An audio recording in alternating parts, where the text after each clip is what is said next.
one person up for Kraken United. They try to push this. I just need. And they get it. Missiles are going to come out. They're going to be held for a second. That's going to be 2 more down. And that's a full light in favor of Riptide. Yeah, but this place is getting some great hits. Are they gonna get the triple? That exact 85. 3 down already going. Oh my god, this might be a straight KO. Down to 9. Your LSL 15 champions intimidation factor.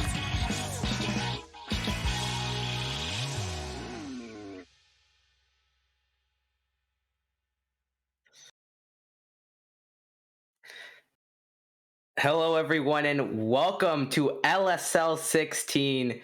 I'm one of your hosts, Valorok. Here I have Nito with me. Hello, welcome to LSL 16. We have Rolling Squids against Murder Inc. Nito, you know anything about these teams? Well, a bit of the info is right there on the near the bottom of your screen there. As you can see, Murder Inc. went 7th in Gamma in last month's Low Inc. And Rolling Squid is making their LSL debut. Now, apart from this, they're ranked at about... See, Murder Inc. is at about 40th in the lower level rankings.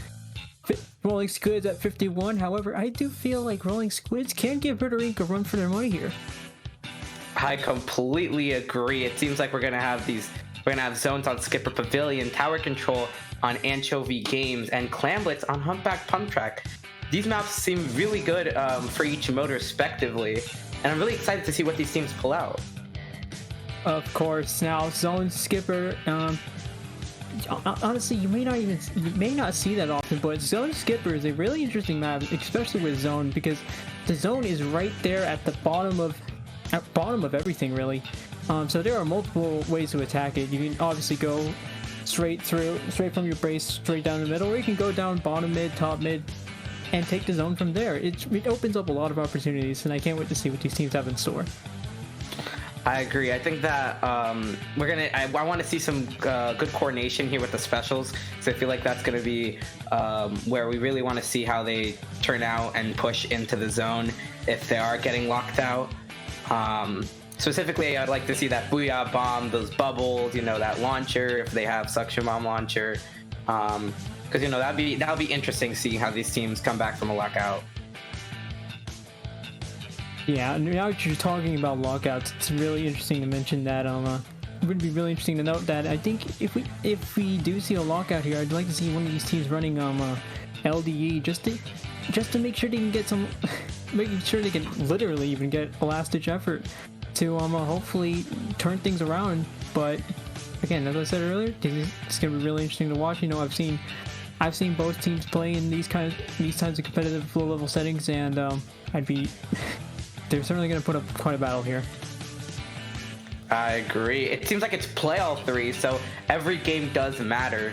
Obviously, winning the set is one of the things, but every game counts here to decide who goes to Top Gun and who doesn't. So we'll see how these 3 games turn out. Hopefully, both teams can do their best and see where they're going to go from there. Yeah, the interesting thing about a play all 3 format is that, like you said, each game matters. So even if you get to game 2 going down 0-2, you still have a chance to make an impression there. Each map is going to go towards your record at the end of this group stage, and obviously you can't just give up right at the end. So I hope I get to see these teams just like put as much effort as they can, even if they're down 0-2. I want to see these teams give it their all here in groups. I agree. I think that group stage is really important, specifically to not just say we won the set and that's it. We don't have to try in game 3. Every game really matters here. I think all teams should just go in and win everything they can possible, obviously. Yeah, of course. Now we're just waiting on a bit of decision making. Yep, they are. We just got news that they are readying up, and we're about to go to our first game, which is Zones on Skipper Pavilion. It's gonna be interesting. What do you think? What do you think is gonna happen here? I've played against both teams. I wouldn't be surprised if a Nautilus is pulled out, to be honest. I've seen both teams play Nautilus, and I wouldn't be surprised if both teams go with a Nautilus. Can I think of any other teams that? What else do they play? No, I don't remember off the top of my mind. I haven't played against Murder Inc. in a long while. But it seems like we're gonna go straight into Murder Inc. against Rolling Squids on Skipper Pavilion zones. Let's look at these weapons, shall we? Nita, would you like to start off? We got Murder Inc. in blue, Rolling Squids in purple. Murder Inc. in purple, Rolling Squids in green. Murder Squids going with the mini Octo Shot, Foil Flings and Zap. Rolling Squids going with a Zap Leader, Neo Splash, and a Foil Squeezer. That's going to be an interesting pick there, Foil Squeezer. Because then you got the bubbles out. You're able to make really aggressive pushes up towards top mid with that, and especially towards their enemy base. I agree. I'm surprised nobody pulled out a 10. I was kind of wishing a 10 would come out. Really funny. But it seems like Murder Inc. is just rolling in, taking 2 down with that Inkjet. And now it seems like they're just going to try to push in. The thing you don't want to do here is feed. You start feeding on this map, it can turn out really bad for you, and then you're just losing player after player after player. They really want to gain their specials here, throw out all they can, get some picks off, and not really feed into these into Murder Inc. You can see Rolling Squids, they're waiting for an opportunity. They're using all their specials right now, and they get the zone back. And that is something I love seeing from these types of teams. These special coordination working out so well. And then you can see they're able to regain control of the zone. They're able to come back from a point deficit. They're nearly getting to the lead, and you know, just again, it's just that special coordination that really sets them apart from the rest. And it might be the thing that wins them this match. They're currently 3-3, but Murder Inc. has taken control of the zone once again. Yeah, it seems like, here we go, Murder Inc. with that Inkjet again. They're gonna now, there we go. They're pinning them. I'm guessing it was a 2v1, I believe. And now they have complete capture of the zone. That Splash is gonna die, being all alone there. What they really need to do here is take care of that Octo Shot. Seems like that Octo Shot is really doing some damage for them. They popped that Ink Armor. That might have been a little too early of an Ink Armor. They have bubbles ready. They can definitely pull something off here. Missiles coming out on the side of Murder Inc. Also, armor coming off on the side of Murder Inc. They're going to pop bubbles, but the bubble dies. The bubble user dies. Now it's just the leader. And it seems like now it's just getting picked off. Yeah, I'm really surprised to see where that special coordination went, because as you saw earlier, they were really able to use those specials effectively with the rain and the bomb rush and the paint bomb rush, rain, and well, we just saw it completely fall apart here. Unfortunately for Rolling Squids, you saw that Splash go down a couple of times. I think they dropped a bit too early there, and Murder Inc., as you can see, they were able to take full advantage of that as they got a KO in about the first 1 to 2 minutes. I think that was a really interesting game, and I think that shows how powerful Murder Inc. can be if you let them into that zone. Specifically with that Octo Shot. You saw that Octo Shot, Inkjet came out, and they were just pressuring them like crazy. I also think that Rolling Squids was a little spread apart. They weren't really like working together or pairing together with that special coordination again. And here on Tower Control Anchovy, a really big thing you don't want to do is just go in and then get wiped. Getting wiped here can be really bad, because once you get past that second checkpoint, it's really hard to get past anything else. Absolutely, I agree. That second checkpoint is going to be very crucial, because once you get past that second checkpoint, you know, of course, as you get past these checkpoints, you don't have to worry about them in another push. But I think the most important part in this map, especially, is the stairs and pit. Well, no, I'm sorry, not stairs and pit. Oh. Fan. Yeah, fan. See, I completely the opposite. I'm thinking about arcade and ramp, because those two are going to be really crucial. As long as you can take control of that, you're able to maintain your aggression. And we're just going to go straight into the next game too. Murder Inc. in yellow and Rolling Squids in blue. Seems like Murder Inc. is going to go with the Nautilus, the 52 gal, the K roller, and I don't remember which nozzle nose that is because I'm not very good with them. On the side of Rolling Squids, you see that NZAP once again, Splash, the Fire Fin scope, and a K Pro. Now, V-Splash is going to be an interesting pick here. I also believe K-Roller is going to be an interesting pick. However, the K-Roller just gets a pick right then and there. Murder Inc. is going to go straight to business. 2-1. It's going to be a 2v1 for whoever's on the arcade section. It goes down. There's a trade there. Cable is going to try to get some work done, but doesn't quite get the work they needed. And they're going to go straight to checkpoint 1. Yeah, it seems like once again that the Nautilus pick came out here, but it seems like they're doing really well. They're popping that special. They're not letting him get past that first checkpoint. Really well done. I think that's what they got to start doing, but they got to watch out here now. They have that Inkjet ready. I believe that Nazanos has armor. I do not recall though, but it seems like that Inkjet's going to come out. Causing that pressure once again. Can they do anything with that Inkjet? Because it seems like on Rolling Squids, they have that splash ready with that Inkjet, and they have the K-Pro with the Booyah Bomb. So it can really cause some damage here if they use their specials wisely. I think Rolling Squids is, I think Rolling Squids did play some really good defense there, especially with that first push by Murder Inc. Now it's 2v1 here. And we're going to see the K-Pro try to get a few picks here, try to stop the momentum they got going, but the K-Pro goes down. That's a bit of a commentator's curse there. And Murder Inc. is going to try to keep that push going. Now it's a 3v3, 3v4 essentially. Now that Rolling Squids has one person that came back, and it's a duel here between the Splash and the K-Roller, and doesn't quite get stunned there. Seems like he popped armor and launcher. There goes one down. It's specifically the K guy going down. They have Inkjet ready. I feel like they should have waited for that Inkjet and armor. Could have gotten a lot more. That roller picks off that K-Pro on the right fan. And now it seems like they're in big trouble here. 3 down. It's just a Charger. Chargers go down. Now it's just K-Pro. What they don't want to do is feed into these into Murder Inc. Because if they feed into Murder Inc., now they're gonna have a problem. Because getting locked out on this map again is very hard to come back from, and they're gonna go straight towards that second checkpoint. It's gonna be very interesting. Can Rolling Squids get those specials back up? Because now it seems like they're just feeding. Now this is what I mentioned earlier. As soon as you can take control of arcade, you're able to cruise through these checkpoints. And as soon as I say that, the knock goes down to the scope. One person goes down from Rolling Squids, and it looks like the roller from Murder Inc. is going to try to get some work done. Gets another pick. Now it's a 3v2, essentially, as they wait for someone else to spawn, getting a few jumps in.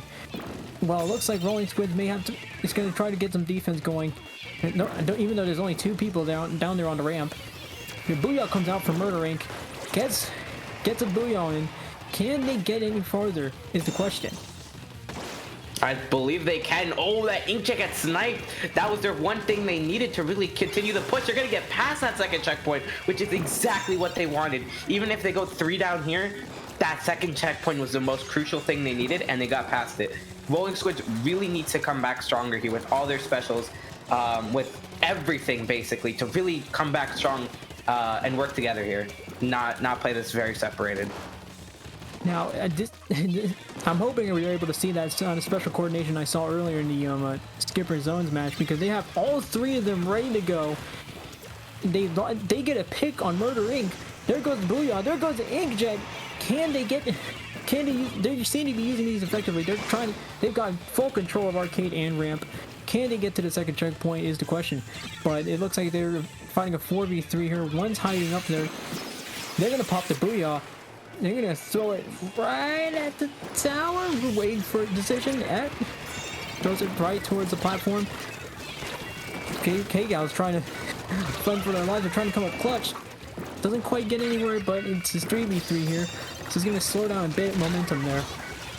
Oh, and the roller goes down. It's going to be up to the knot to see if the knot can come in clutch, but they're approaching that second checkpoint very fast. This is really bad for Murder Inc. They want to pop that Inkjet. They cannot let him get past here. They get past the second checkpoint. The Inkjet clutches at the last second and gets a pick off. Now they don't want to panic here. They want to give it some time. Get the picks off. You have 15 seconds left here. All you want to do is not feed into them. You feed into them, this game is over. It is a 1-point game. It was very close. Question is, can they come back? Can they take it back and win the game? Gonna come down to the wire here. They got the bubbles coming out. It's the roller trying to do it at work. Gets a pick. Can they don't quite get the other picks that they needed. And it looks like they're gonna get the lead. Rolling Squids comes back. Game 2. Able to come in clutch. That roller unfortunately just wasn't able to get the picks necessary to keep the momentum down. And as such, Rolling Squids is able to take game 2.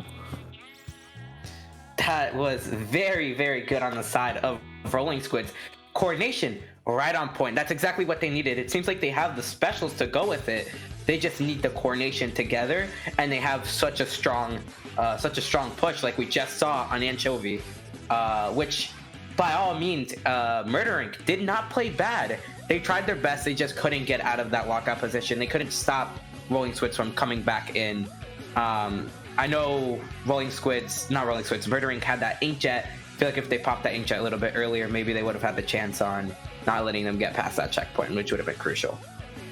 In that last push there in overtime, you could see that they had the bubbles popped, and I think they had the right idea there. Unfortunately, it was mostly up to the roller to just see what they could get. Unfortunately, I didn't see anyone else up there, and I think that's what led to them kind of losing their lead there.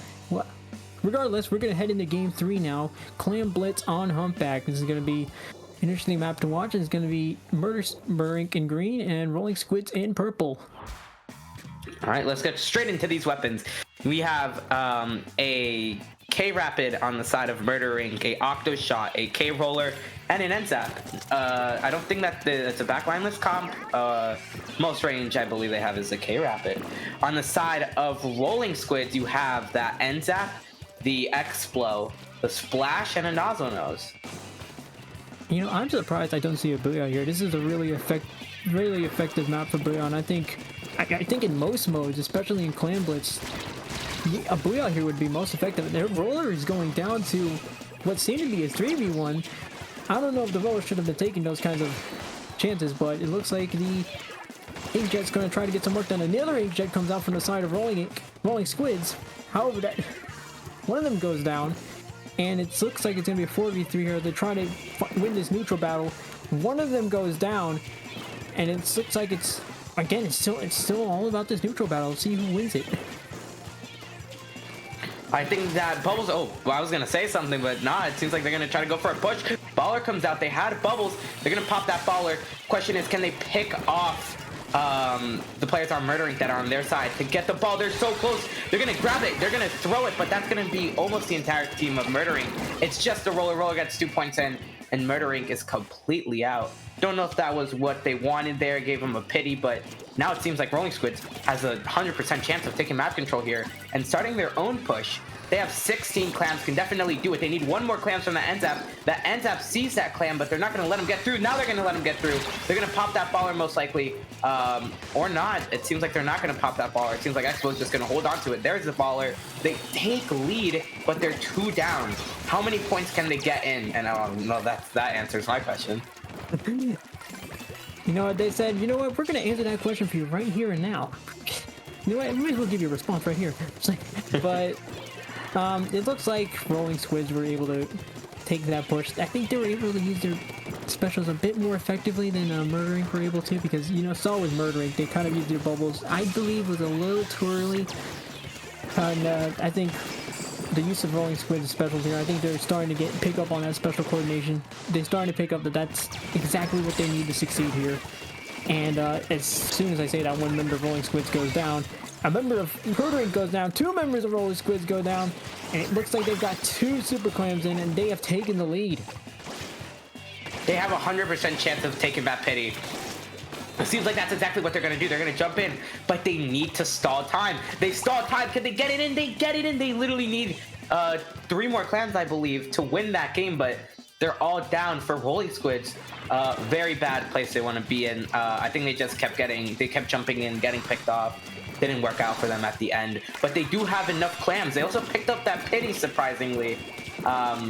When they came back, they picked up pity for some reason. Don't know what the reason specifically was for, but they lost that, and I don't think that was worth it. Now they were able to get down to 9 points remaining on the board. The question is, though, can they play effective defense? Can they keep Rolling Squids down? That's exactly what they did there. Murray getting a wipe on Rolling Squids, stopping the momentum almost immediately, like a brick wall. And now it looks like Murray is going to try to get that paint control. However, Rolling Squids is not going to let him go that easy. It's a neutral fight here. It's all a battle for neutral. They're going to pop out with some specials. Inkjet and the Ink Armor coming out. They got 2 picks. It's a 4v2 here. They're going to look for a push.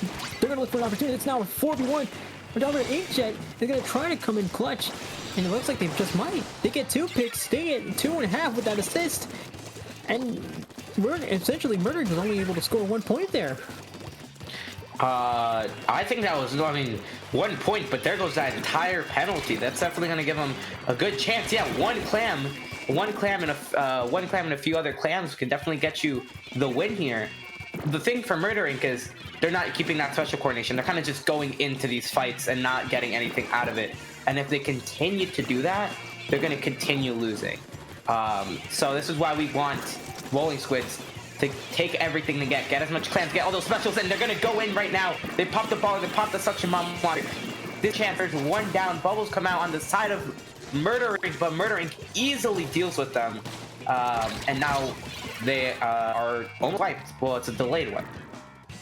You know, I like that sort of patience I just saw there from Murdering. They were able to they waited for Rolling Squids they waited for them to be the ones making a mistake, and that's what got them to stop their momentum almost completely. Now they have to look for another push in overtime. Now they can't spend too much time because that clock is going to be winding down.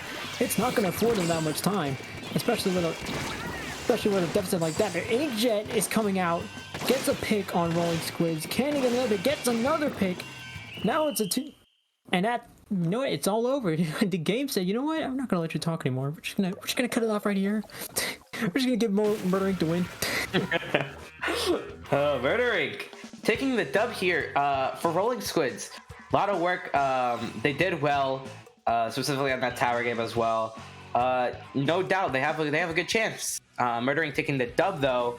And yeah, I think Murdering, especially at that end there, they were playing really good defense. Like I said, you know, they waited for Rolling Squids to make the mistake. They wanted them to, make some kind of mistake in order to take advantage of it. And of course, they were able to get that whole wipe, especially at the end there. Had to make them wait for that. Had to go into overtime just to get that next wipe, and from there it was all over. I'm guessing there was going to be a replay, but it's not working. Whoa, there we go. Okay, now it's working. Okay, well, I think that'll be it from me and Nito for right now. We'll be back for round 2 of LSL 16. Please stay tuned.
Hello, everyone, and welcome back to LSL 16. I'm Valorok. I also have Nito here with me. Hello. And today we have Bamboo Dragons against Hidden Radiance of the Dawn. Both teams very well known, or somewhat well known, here today. Seems like Yes. Bamboo. Oh, seems like Bamboo Dragons did LSL 15. And I didn't see what Hidden Radiance of the Dawn did. I think they went to Gamma, I believe, right? Yes, they did. Hidden Radiance of the Dawn went to Gamma, and they had some respectable results. And I mean, yeah, they had some respectable results. I think they're gonna do pretty well here against Bamboo Dragons, who, as we recall, did go 15th in the last little Squid League. Commentate LSL. No, it's okay. Seems like we're gonna have Rainmaker Blackbelly, Pamphlets on Inkblot Art Academy, and Zones on Sturgeon Shipyard. Don't know how I feel about Rainmaker Blackbelly. It's well respectable. I think it's one of the better Blackbelly maps, but every other map seems fine. Seems well played. I really can't wait to see how these teams play against these maps. Any slosher main will tell you that Blackbelly Skate Park is one of the best maps ever made, and I have to agree with them, because the thing with Blackbelly Skate Park, that there's just so many ledges, even just off of this image, off of this video too, you can see that there's a lot of maps, lot of well, there are a lot of maps in Splatoon, but there are a lot of ledges here especially, and there's just a lot of things to there's just a lot of places to take advantage of that fall off, and we're going to head straight into game 1, Rainmaker on Blackbelly. Hidden Radiance of the Dawn in yellow, and Bamboo Dragons in blue. It looks like Hidden Radiance is going to be running a Junior Neo Splash, K-Shot, and a Try, and Bamboo Dragons with a heavy Splatling, K-Gal, K-Pro, and a Junior. Surprisingly, no Bamboo from Bamboo Dragons. You guys lied to me. I'm gonna have to sue. Well, that's gonna be worth a lot of coins that are basically worthless. But on the side of Hidden Radiance of the Dawn, no backline. Surprisingly, on a really open map that you can really definitely get some damage in. I think Bamboo Dragons here have a little bit more of the, I'd say, advantage because of that backline, but never doubt. It seems like they're popping missiles here on the side of Hidden Radiance of the Dawn. They have that Stingray ready on the side of Bamboo Dragons. They probably aren't going to use it unless necessary. Tri-Slots are going down. They have armor out, and this is where they might start their push. Seems like they're going to let the heavy grab it, and they're going to go left. Everybody right. I believe they're right. Yeah, there we go. There's someone to help out that Rainmaker. One of the people go down on Bamboo Dragons, and now it's 3v3.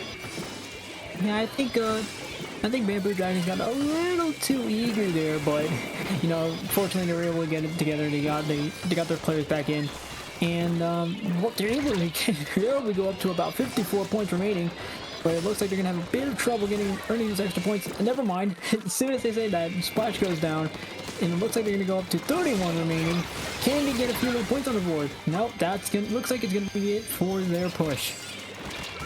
Great run by the side of Bamboo Dragons, ending those picks perfectly, even while they're in the opponent's base, doing very well, getting to 31 right off the bat in the first minute or 2 minutes of the game.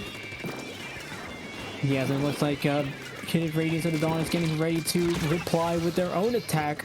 And however, Silk Attack is going to go down to a 3v3 after a trade from the K-Pro and the Neo Splash. It looks like they're going to go left all on their own. It looks like there's no one there to stop them. However, they are going to look for a path. Remember, that rain's gonna give them a bit of trouble. Looks like they're gonna go a little bit farther back, just wait out that rain, and looks like they're gonna let their their slayers do all the work. And looks like they got a clear route. Looks like they got a clear route into the pedestal. Can they get the KO here? They don't quite get the KO. Bamboo Dragons is able to put a stop to that push, and it looks like that might be the end of that push altogether. I think that was a really amazing push. 3 down on the side of Bamboo Dragon. Really proving me wrong when I say Bamboo Dragons have the advantage. Never doubt. So it seems like Bamboo Dragons has 2 specials ready. They're gonna pop that Booyah Bomb. I don't think it was necessary to. I think they did waste that Booyah Bomb there. And it seems like they're gonna pop armor. They're gonna try to go for a push here. They have rain and they have launcher. Missiles also come out, causing more pressure on the Rainmaker, but it is a 3v4, giving the advantage right now to Bamboo Dragons. But still, nonetheless, they have a good chance at stopping the Rainmaker. It seems like the splash stops the Rainmaker, which takes 2 down on the side of Bamboo Dragons. Yeah, so Splash doing a lot of heavy lifting here, trying to get this push down, trying to get those picks in order to stop their momentum. Does get 2 picks on Bamboo Dragons, and it looks like Hidden Radiance is going to try to push in. They don't quite have the specials, but I don't think they need specials. Oh, never mind. One of them goes down to 3v3, 2v2 now. 2v1. It looks like it's going to be all left to the Rainmaker to get some points on the board. It looks like they give it deep in enemy territory, however they aren't able to score any more points. And it looks like Bamboo Dragon's going to get ready to set up. They're already painting the path. They know exactly what they want to do. And it looks like they're going to go right down pipe, pop those booyahs, get everything ready for another push. Gets a pick, gets another pick, gets 3 picks. But however, that Splash is able to take care of the Rainmaker. They have a chance here, but I don't know what's necessarily happened around by the Rainmaker, because they had 3 down, but I think that Splash just took care of everything in stopping what could have been a huge push on the side of Bamboo Dragons. They definitely have a chance here. They have 20 seconds left to really do anything, and they really need to get these picks off, really need to get these specials out as soon as they can in these next 20 seconds to do what they need to. You know, I think they really need to focus on that Splash. They need to zero in on that Splash, because it looks like that Splash is the only thing stopping them from doing anything huge. You could just saw they just got another pick. Splash is going straight for the Rainmaker. Can they get the Rainmaker? I think they probably will it. They're all on their own. They get down to the Rainmaker. Looks like the Rainmaker. Now they're going to try to get a push in, try to get a last minute push in, try to get something going and try takes them down. And Hidden Radiance is going to take game 1. Hidden Radiance definitely proving me wrong when I said Bamboo Dragons had the advantage. Maybe that's just a streamer commentator curse that I just made on Bamboo Dragons. But nonetheless, from the backline, this comp of Hidden Radiance of the Dawn, really well played. They countered what they needed to, and they did what they needed to well, and that definitely gave them the win there. But we're going to move on to Clanblitz Shipyard Academy. A really surprising map here for no backline comp. Oh, of course, yeah. I mean, I don't really see a backline comp working well in Inkblot. I saw it working well in Black Valley, because the thing about Black Valley is that it's a really short map. You know, you're able to get away with a lot there, especially with those backlineless comps. Now, Inkblot, however, is going to be a totally different question. If we're definitely going to see some sort of charger here, some sort of like Blandling. Those are really the only backlines anyone really plays nowadays. But I think yeah, we can see those types of weapons, and again, a backlineless comp like that just might not work here as well as it did in the last match. This one is a little bit more compact. It's not as open, but if they do throw out a backline comp, it'd be surprising. I think that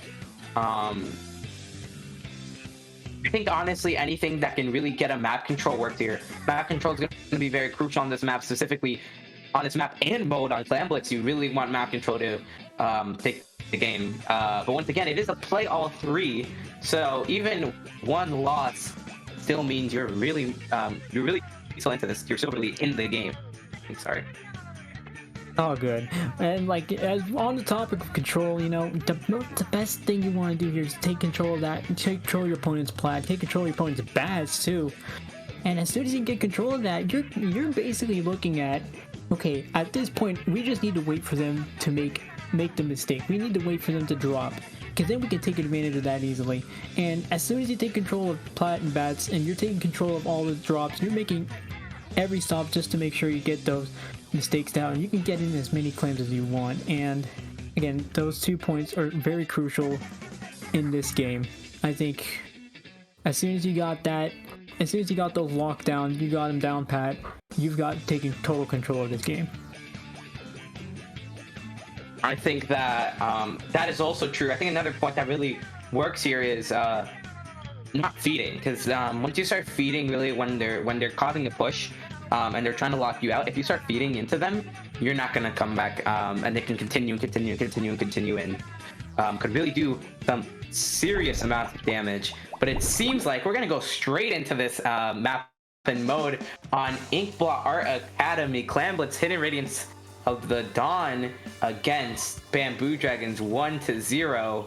It seems like, oh well, we're gonna have Hidden Radiance of the Dawn on green, Bamboo Dragons on purple, and it seems like Hidden Radiance of the Dawn is gonna run a I don't know what I'm saying, a K Junior, a NZAP, a K52, and an Octoshot. On the side of Bamboo Dragons, they're gonna run a Remix, a K-Gal, a Crack-On Roller, and a Junior. You know, I think Hidden Radiance heard what I was saying about those backliners comps. They said, you know what? We're gonna show you that it works. We're going to go ahead and show you. We're Bill Nye, you're the teacher, and we're gonna show you we're gonna school you. Just like Bill Nye did. But we're going in straight to the match. Looks like one goes down on either side. Two go down on either side, actually. As soon as I say that. 3 go down as the roller goes down to I believe was the Octoshot, and it looks like they're going to go straight for actually no, they're not going to go straight for a push. They're going to wait for an opportunity, wait for their specials, and that's exactly what you should be doing here. As if you want to win this neutral battle, you gotta wait until you got everything down pat. And I think they popped Inkjet too early there. Fortunately, they weren't able to get any picks there and got picked themselves, actually. Really interesting to see how Bamboo Dragons already took 2 of them down. Now can they stop the rest from coming in, because they have 7 clams, but I think they're just forming a clam actually. It seems like they have 12. I think they're gonna start getting clams. See how they're gonna do for a push. It seems like the Kega on the left was all by themselves, just tried to go in but couldn't do anything, and they're gonna cause huge amounts of pressure on the side of Hidden Radiance of the Dawn. Oof, that was a tough battle there for the K-Roller. Unfortunately, they weren't able to get any more not K-Roller, Crack-On Roller. Unfortunately, they weren't able to get any picks there. However, the K52, they're popping out like a gopher, getting that pick on Hidden Radiance. Can they get another pick here? Is the question. Is because as they try to look to win this neutral battle, trying to get back into enemy territory. Yeah, however, their Crack-On Roller does go down. They're gonna go for a flank. Are they gonna pick a pity though?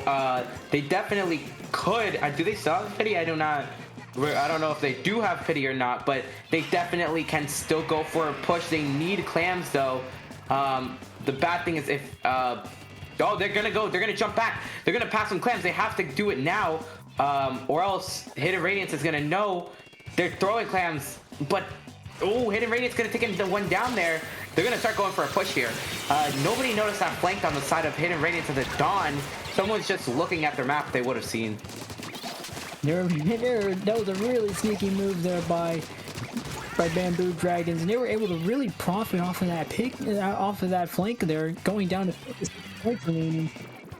I think that was pretty worth it. They were able to get a bigger lead. They're able to capitalize on Hidden Radiance, basically giving them a pity as they didn't score any more points after they put in that super clam in. So it's gonna go right back to that neutral battle, and it looks like the roller on Bamboo Dragon is gonna try to take control here. Does get a pick. Can he get another pick is the question. They do get another pick. As soon as I say that, they say we're gonna answer that question for you right here and now. The baller comes out. Can they get a pick with it? They don't quite get another pick with it, and it looks like this push may not be coming to fruition. I know, for the side of Bamboo Dragons, they're keeping map control. They're keeping everything in play, and this is exactly what they want ever since that flank. Everything has been working out. I think they did the flank again. Hidden Radiance of the Dawn, really not reading these flanks. All they had to do was look at their map, and they would have seen that they were flanking. It's unfortunate that they got flanked on again with the secret push. They have a good amount of clams on their plat to really throw them in. You know, I think they're doing a really good job, especially with those flanks. They knew it worked very well against Hidden Radiance of the Dawn once, and they said, you know what, we're going to do it again. Because of how well it worked the first time. So now they're going to try to get a few more clams, and can they get the KO here? And it looks like it's going to be much too late. However, that was a very good push on the side of on the side of Bamboo Dragons. Murder Dragons is a completely different team. I'm not even sure if it's a team at all. Still got that murder from last set, but it seems like map control starting to go into the favor of Hidden Radiance of the Dawn. They have 10 seconds left to make a push that will surpass 16. What they really want here, take care of the weapons you need to. Specifically, that K-Gal and that Roller are really the biggest problem for them, and they don't know how to deal with them. They're gonna go for a push. Roller goes down. They're gonna go throw Clam in. Can they take out the remix? They couldn't take out the remix. This is their last chance, their last opportunity. Are they gonna go 3 down? They take 1 out. They gotta continue it going. They're saving it.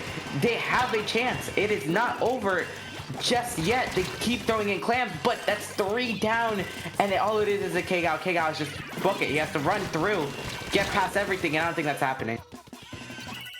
Ooh, a bit of an unfortunate play there. Anyway. Yeah, it was something. Bamboo Dragons does take the win against Hidden Radiance of the Dawn. We're gonna go to another game 3. Yeah, there was a bit of a last-ditch effort there by their Octo Shot. Bit of a last-ditch effort, even though they weren't wearing LE8.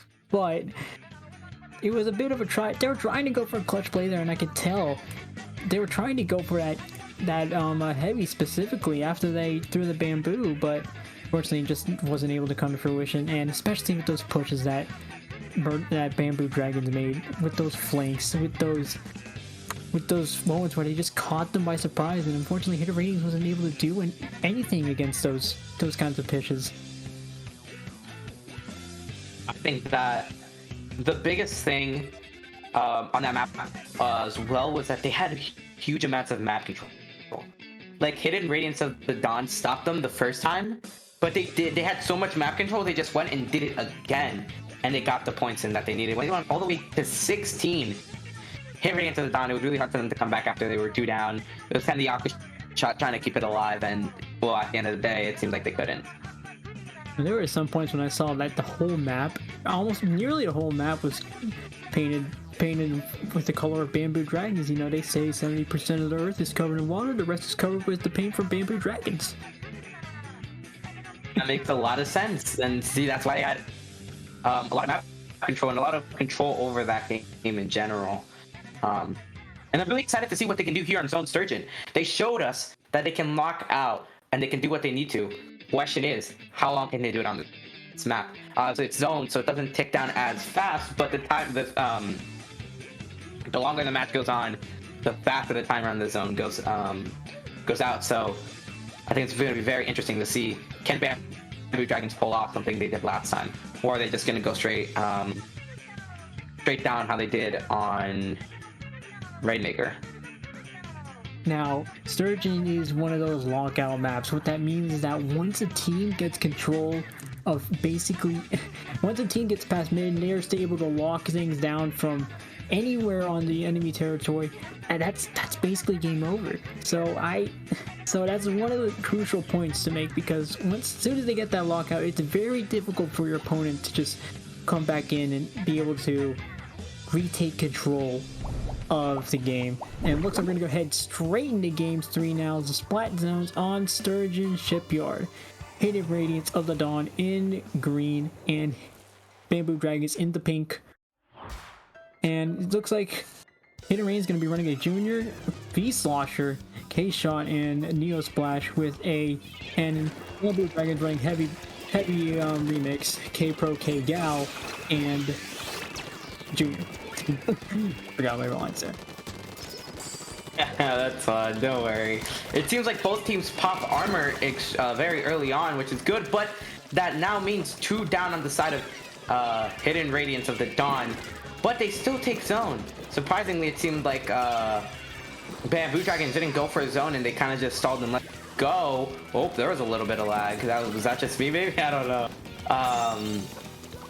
Now look, they're gonna take control once again. Oh, but there goes the K-Pro. Now that's 3 down so fast. Just everybody going down. And now it's just the remix trying to pull something that they can. Now you see there on like Splash right there on the bridge. That is a crucial part. If you want to take control of the bridge, you take control of a lot of things there. As soon as anyone tries to get into Snipe, as soon as anyone tries to get into that court section, you're able to just like completely shut that down. And I think that's a really crucial part of this map as well. I think once again, it seems like Hidden Radiance of the Dawn is doing a really good job. Here comes a double booyah. Can they paint over it? Can they stop it? They're gonna get it stopped. They're gonna throw it behind them. This could be a really good chance for Bamboo Dragons to cap the zone. Is Hidden Radiance of the Dawn let them? They have a very good chance. Those missiles might give them a little bit more time. They're gonna paint up. That 1 down on the side of Bamboo Dragons, and now here we go. This is where it gets really, really risky. 3 down. They're at 20. Can Hidden Radiance of the Dawn just win here and call it game over on the 3rd set? But there's still 1 left. It's the K-Gal. The K-Gal, can he pick off 2? Oh, he won't only be able to pick off 1. And now it seems like game over. Hidden Radiance of the Dawn. Another game 3. Surprisingly, going down to the first game's victor. Hidden Radiance of the Dawn going 2-1 against Bamboo Dragons. It seems like Hidden Radiance of the Dawn didn't want to be dragging this along against Bamboo Dragons, but that was effective play by Hidden Radiance there.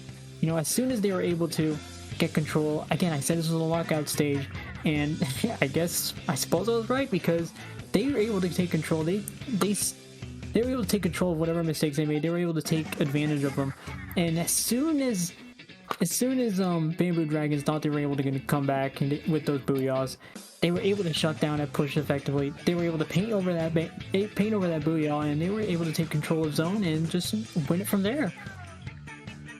Agree. Well, that's gonna be it for me and Nito. Nito, where can people find you?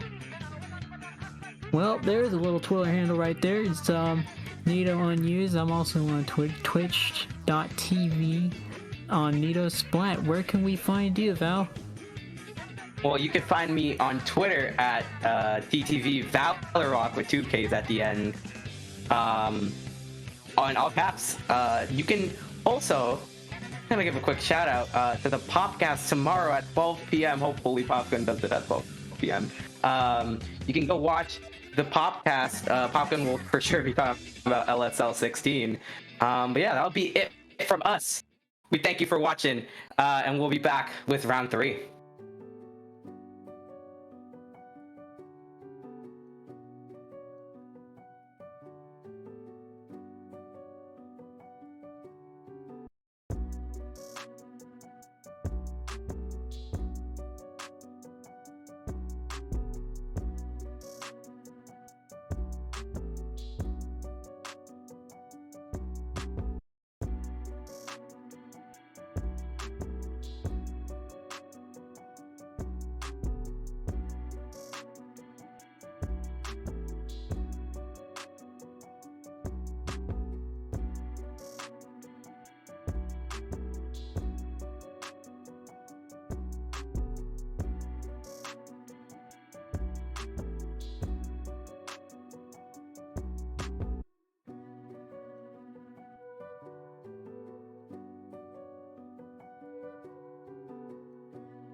Welcome to the third round of the group stages for LSL 16. Our teams today, Hidden Radiance of the Twilight and Look, which I am in turn hearing that it is actually Overlook instead. Yeah, from the recent news I saying from that, and okay, wait, the graphics are kind of hard. Thank you, Joe, for this info. So yeah, and also, by the way, I am Joanne, and that was Day. I am Day. Yeah, so otherwise, background information, we can see on the bottom already that Overlook, past history, recent history, actually in LSL 13 got first bronze, and also and Radiance has some good results looking too. third Gamma, which actually in my experience in the recent knowing for October, we did fight them, and they were kind of hard. Like having HRJP and Go, Smith, and Ivy, really insane It was team. like fun. Yeah, but actually on the side of Overlook though, I do recognize Zinnia from Permafrost, and they're kind of insane as well. Yeah, Permafrost was a really good team. Actually, I have some new members, and I Yeah. remember them from when they rebranded from Firework. Oh yeah, true. Yep, But yeah, good stories. yeah. Okay, game one. Tower control on Starfish Fire main control stage. on Starfish main stage. Yep. Thank you for the save. Oh, I'm seeing a Dynamo. You don't see that a lot around in this comp anymore. Oh, wait a Yes, second. they- Is that Is that? that's a 95348 from Benchwarmers. Yep, I used to play with them, and they're actually a really good player. We have unique comps coming from both teams, actually. And you don't want to be too aggressive on Starfish because of all the flanks. Yeah, definitely. And definitely for their, well, on the side of Overlook, they had the advantage of having the Stingray, and they have the advantage of the Booyah. On the side of Hidden Range of Twilight, they do have the advantage of the Booyah, but on the Dynamo has more range, so they can go for more slaying. But the Dynamo is also a very slow weapon, so they could also be taking advantage of that, as we already see on the side of Twilight, a full wipe. And we're going to see Overlook push up and make a quick push for that first checkpoint. Yeah. And honestly, like the main thing to say as well, if this is a full roster plus a last second sub maybe. So we can see the coordination from Overlook is insane going to the middle of the game. Here we see Overlook taking the first checkpoint while 95348 is going to attempt to stop the tower in its tracks. Is mostly successful, but is stuck in it and backed into a corner, but is getting help from his teammates. Yeah. And we really did see from the side of a Hidden Range of Twilight, they are kind of in a bit of a panic scenario. They are kind of pushing like a bit too much they needed. One of them is just trying to go off. And just for Overlook, they're just trying to sneak it in. And otherwise that, yeah, I'm completely wrong now. With 2 down on the side of Overlook, they just flipped it on their side. And for right now, it's Hidden Range is time to push up again. But one of the And there goes the suction bomb taking out the end zap, which will give Overlook a 4-3 advantage as they try and take that second checkpoint. And the Gal, usually known for it being a very high, well-known meta slayer, it's really not doing its job too well this match, mostly because of all the fast painting weapons on the side of Twilight. Yeah, and And it's kind of actually, getting pushed back. yeah, and to be fair, for how everyone's playing it, is most playing it with the defensive strategy, waiting for a combo with maybe the K-Char or the Stingray. But as you see right now, the plan is kind of backfiring a little bit. Almost seeing getting killed by Gold and Zap. But either way, just the defense on both sides are really huge, giving both a stalemate. And you know, what's really interesting is that it's not really been an aggressive match, except I'm taken aback as now it's a full wipe on the side of Twilight, and we're going to see Overlook making another push for that second checkpoint. And they have the majority of turf control. What else do you want from this situation? Yeah, it's just in the matter of coordination, one of just popped out too far. A little bit too far up, and we see the Dynamo up top on that left side, not really able to contribute too much. running out of ink because that Dynamo does take up a lot of ink.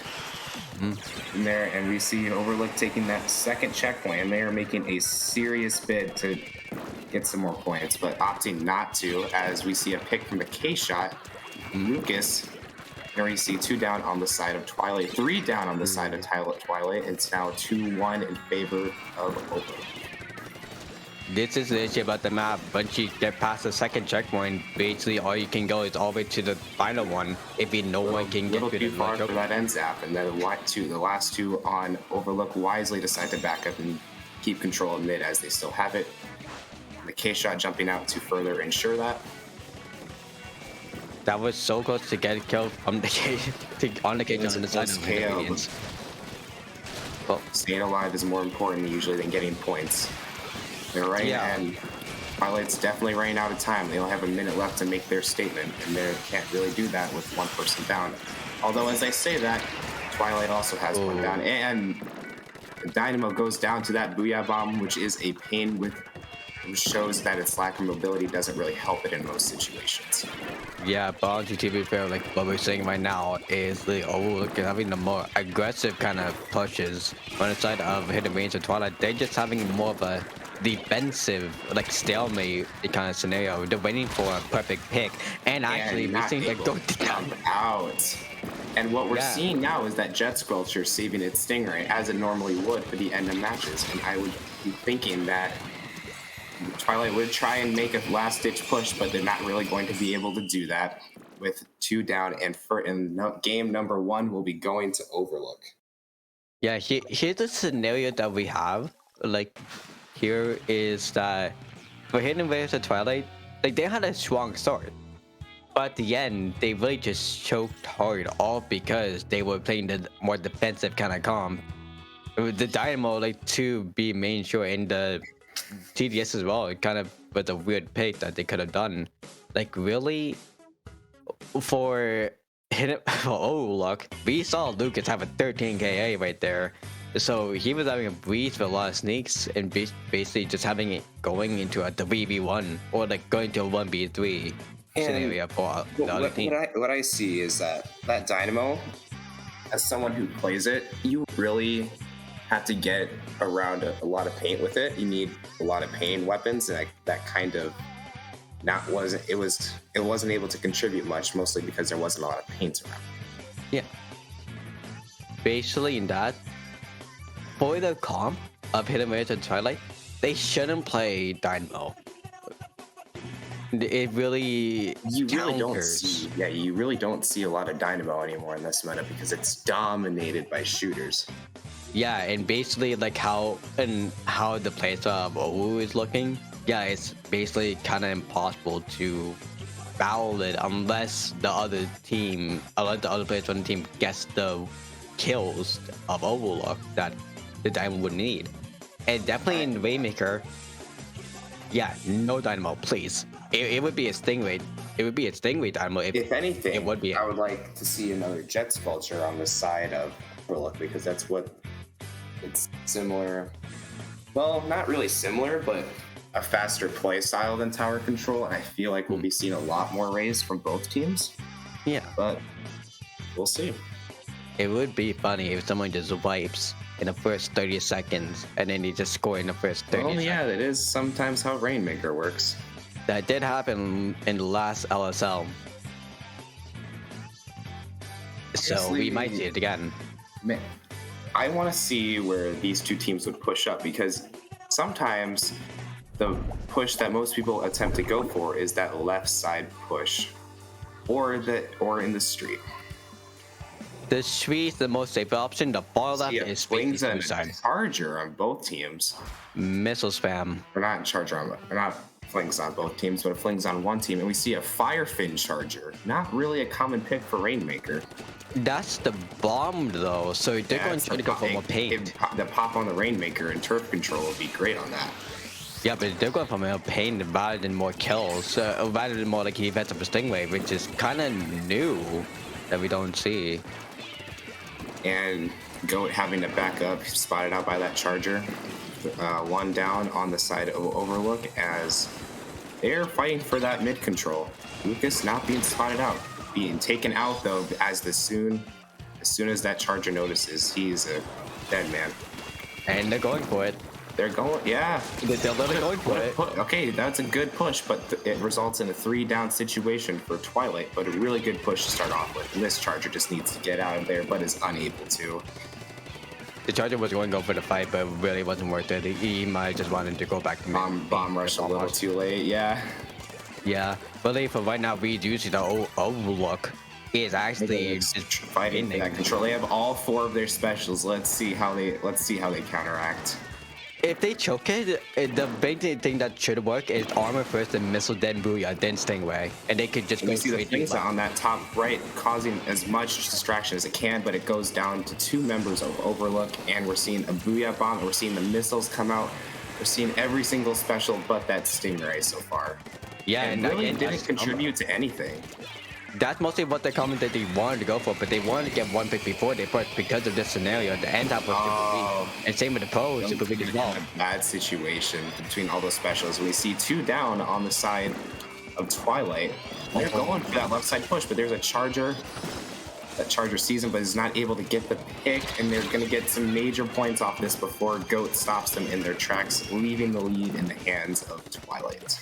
In that scenario, that would have been fine. But with 3 minutes left, that looks okay. But you should never really go that top left and that far. Yeah, that charger is still alive, especially. They can see you, and they can actually take some free shots off you if you're not careful.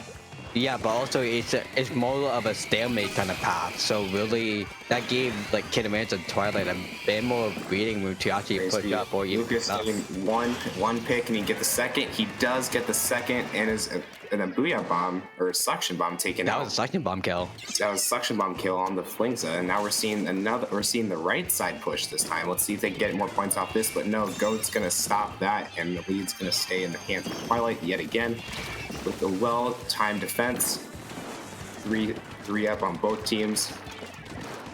Oh look, it's mostly going to get the advantage and just going to push a straight bum there. Gal wants that charger, but is not going to be able to get it.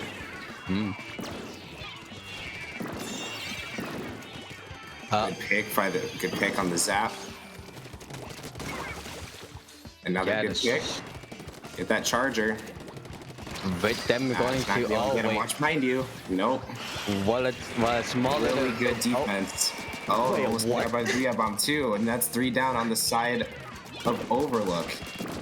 After dominating the first game, they're not looking so good right now. Dude, how did Hidden Race just actually live that, to be fair? Like, literally, JP should have died, but they got lucky. But literally, now with the pain, Lucas is going over the Lucas is sharky, and no one sees him, and he's able to get 1 pick. Can he get the second one? Nope, that last one's going to be running back, and that ends up still right there, so he can take advantage of it.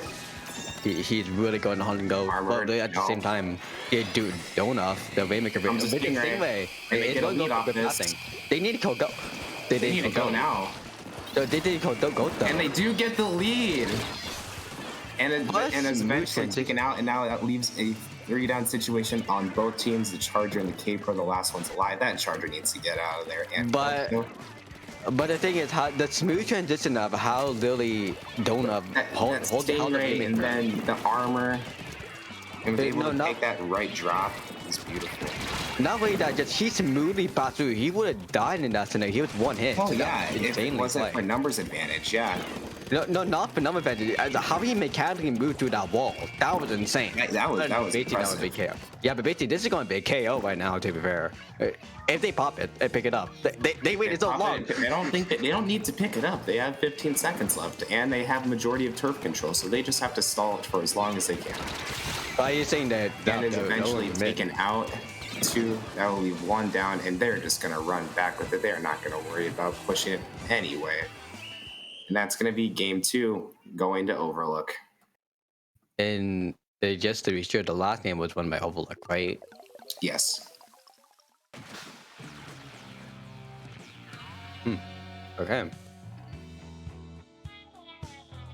So what we did see, we saw more life coming out from Twilight, but as you see, not a lot of picks on the board, which kind of contributed to their loss. They were able to get their specials up, but when they needed to get picks, they weren't there for them. Again, this kind of scenario, they had more. Okay, they're both equally. They're both equally kind of mechanically skilled, but mostly in slaying power. Lucas is just a big part of the team there. Lucas is just a big part of that. Yes. So basically, on that, that's why Overlook is getting the advantage from, because of Lucas's power of slaying, getting that 13k and the 12k from the last game actually as well. Yeah, basically this might be a 3-0. He's able to spread out the not contributing members of Twilight and make them panic and use their special. It's a nice thing to see from Slayers.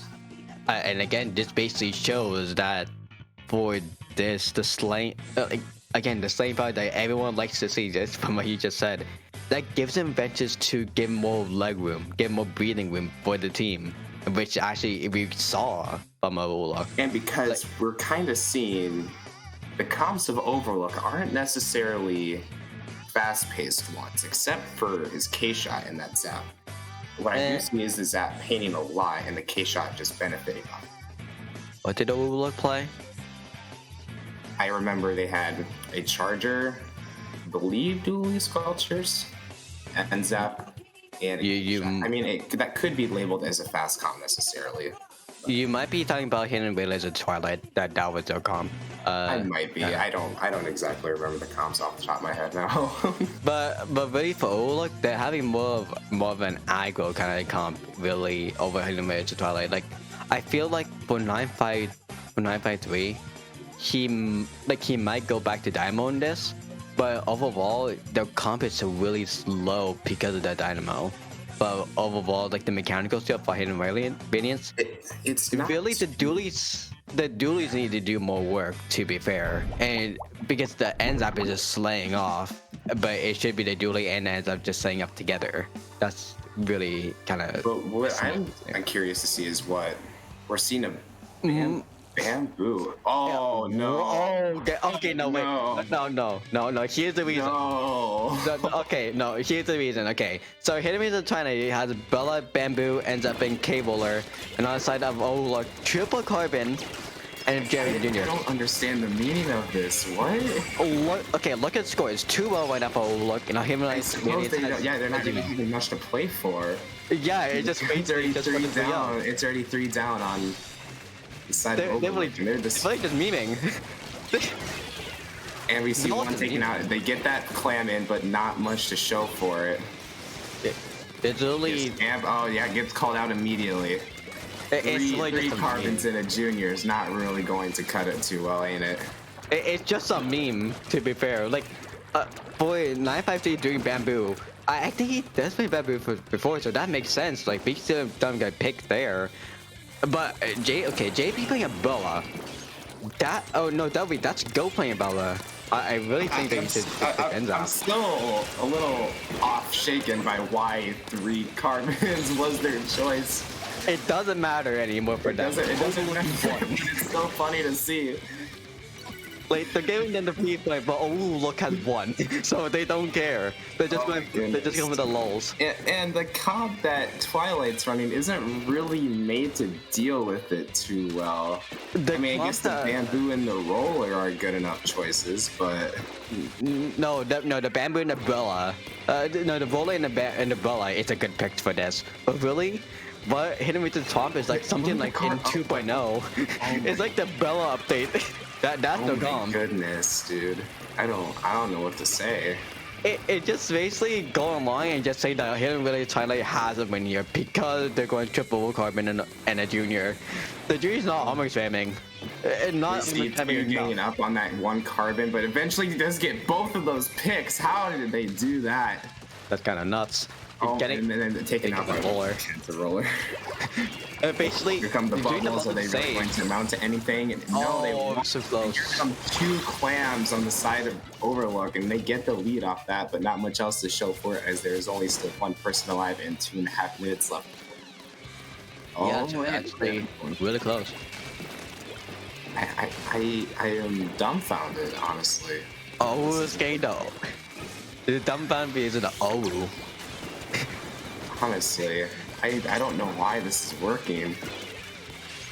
It's like, kind of what? It's kind of scary, to be honest with you.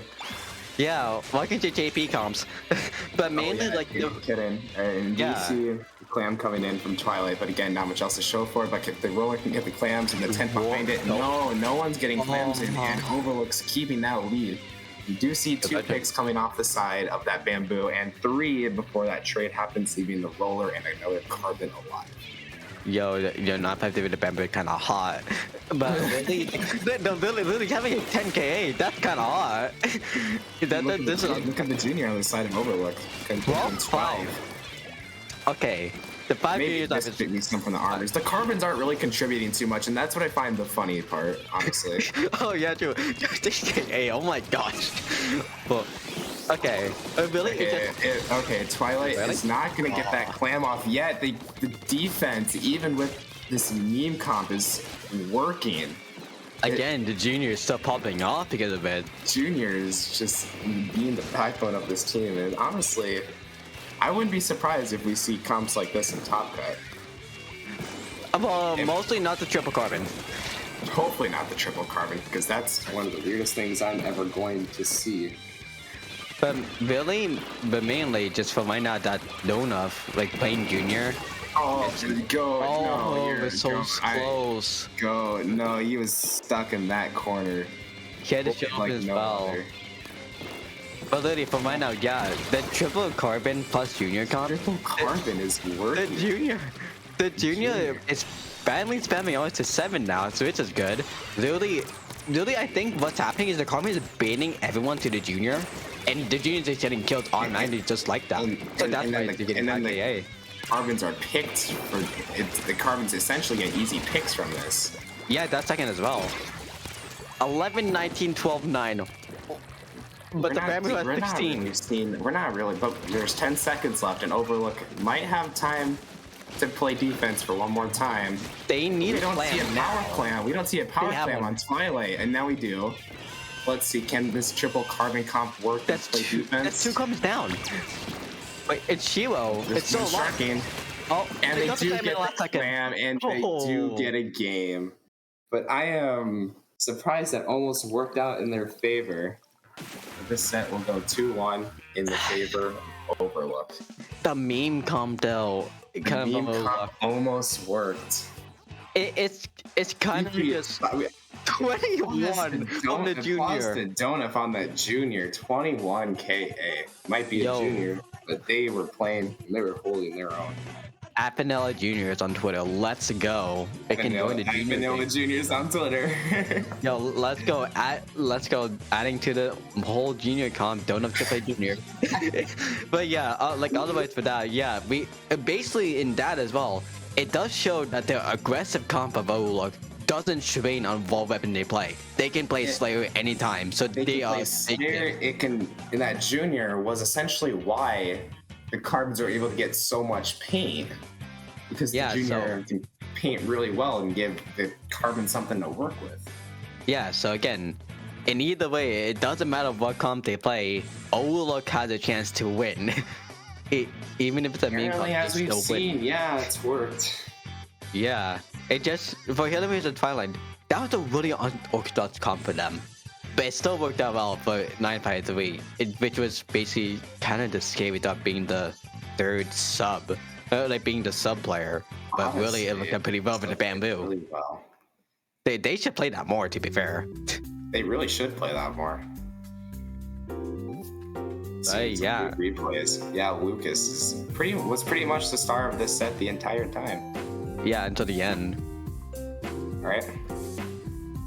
So yeah, basically that'll be it for Groups Round 3, and we'll see you. We will see you in Top Cut. Yeah.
Yeah, hi everyone on the internet watching the Squid League. Welcome to Top Cut 1-1. I'm Joanne and I'm back with Day. So we will be here with round 1 of Top Cut featuring the Pumpkin Gang and the Roomy Warriors. Yeah, and for the Pumpkin Gang, go Moment. Yeah, and Roomy Warriors. We're seeing a lot of interesting information. Yeah. Composed of former Starfall and Lullaby members. I haven't heard about either of these teams, so I think this will be a very interesting set. Lullaby, I think, was one of those one-off teams for Starfall. I think they've been playing a bit before. They played in a couple lowings, but they made like in the Gamma bracket area. But for Pumpkin Gang, yeah, this is their new team, so that's kind of going to be good for what they look like. But we just need to see, because these are brand new teams. Flat Zones Reef. Gone. Flat Zones Reef, Double Zone. I personally am not a fan of Double Zones maps. I just don't like them. What role are you, Faye? If I don't mind asking? What Yeah, are you asking? What role do you play? What role? I play Skirmisher or Slayer. Okay, so that's the reason why. Because as a support player, which... Okay, no, hold on, I'll explain after. We see from the comps that... Okay, yeah, see from Rumi and Pumpkin Dita, this is why we love... why support players love basically double zoned, because of double bomb. Which can be abused hard in And here. we're seeing a double Booyah Bomb comp too. The double Booyah comp actually helped Advantage to cap both zones, so they have secure victory of the zones over the single missile that they have. And we see a vanilla blaster that just went down on the side of Pumpkin Gang. You don't really see vanilla. You don't even see blasters that much anymore. Yeah, the blaster's been taken out of the comp recently, but really for the blaster, they should have went for Inkcat to be fair, because the Splashdown one, it's kind of risky play, or Grim. I mean, I can see why they would go that, because it is double zones and the Splashdown works well in the zone. Oh, and we don't see the Junior finally going down. I don't know, or that was the Capro that went down. I don't know how they survived that one.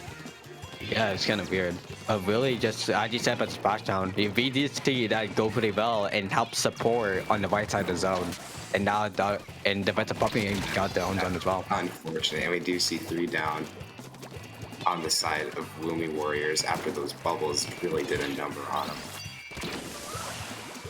And that, okay, I was maybe wrong about that blaster. The blast can get tech. The blaster is doing numbers right now. Oh yeah, actually it's true. Looking at the KA, basically matching up to the Capo. The Capo getting a double right there. We're getting a double, and the zones will be flipped in favor of Pumpkin Gang, and control will be taken back. But mainly in this scenario, like, yeah, really, this is definitely a tied up match right now with both Pumpkin and Roomy Warriors just having both just playing back and forth, trying to secure bridge, but mostly for Roomy Warriors. Like, if they had the momentum of basically having the both bridges alive, that when oh, we do see a disconnect. You see, but isn't it over the time limit or the score limit? Because 29. it might be. If it's over the time limit, they play on.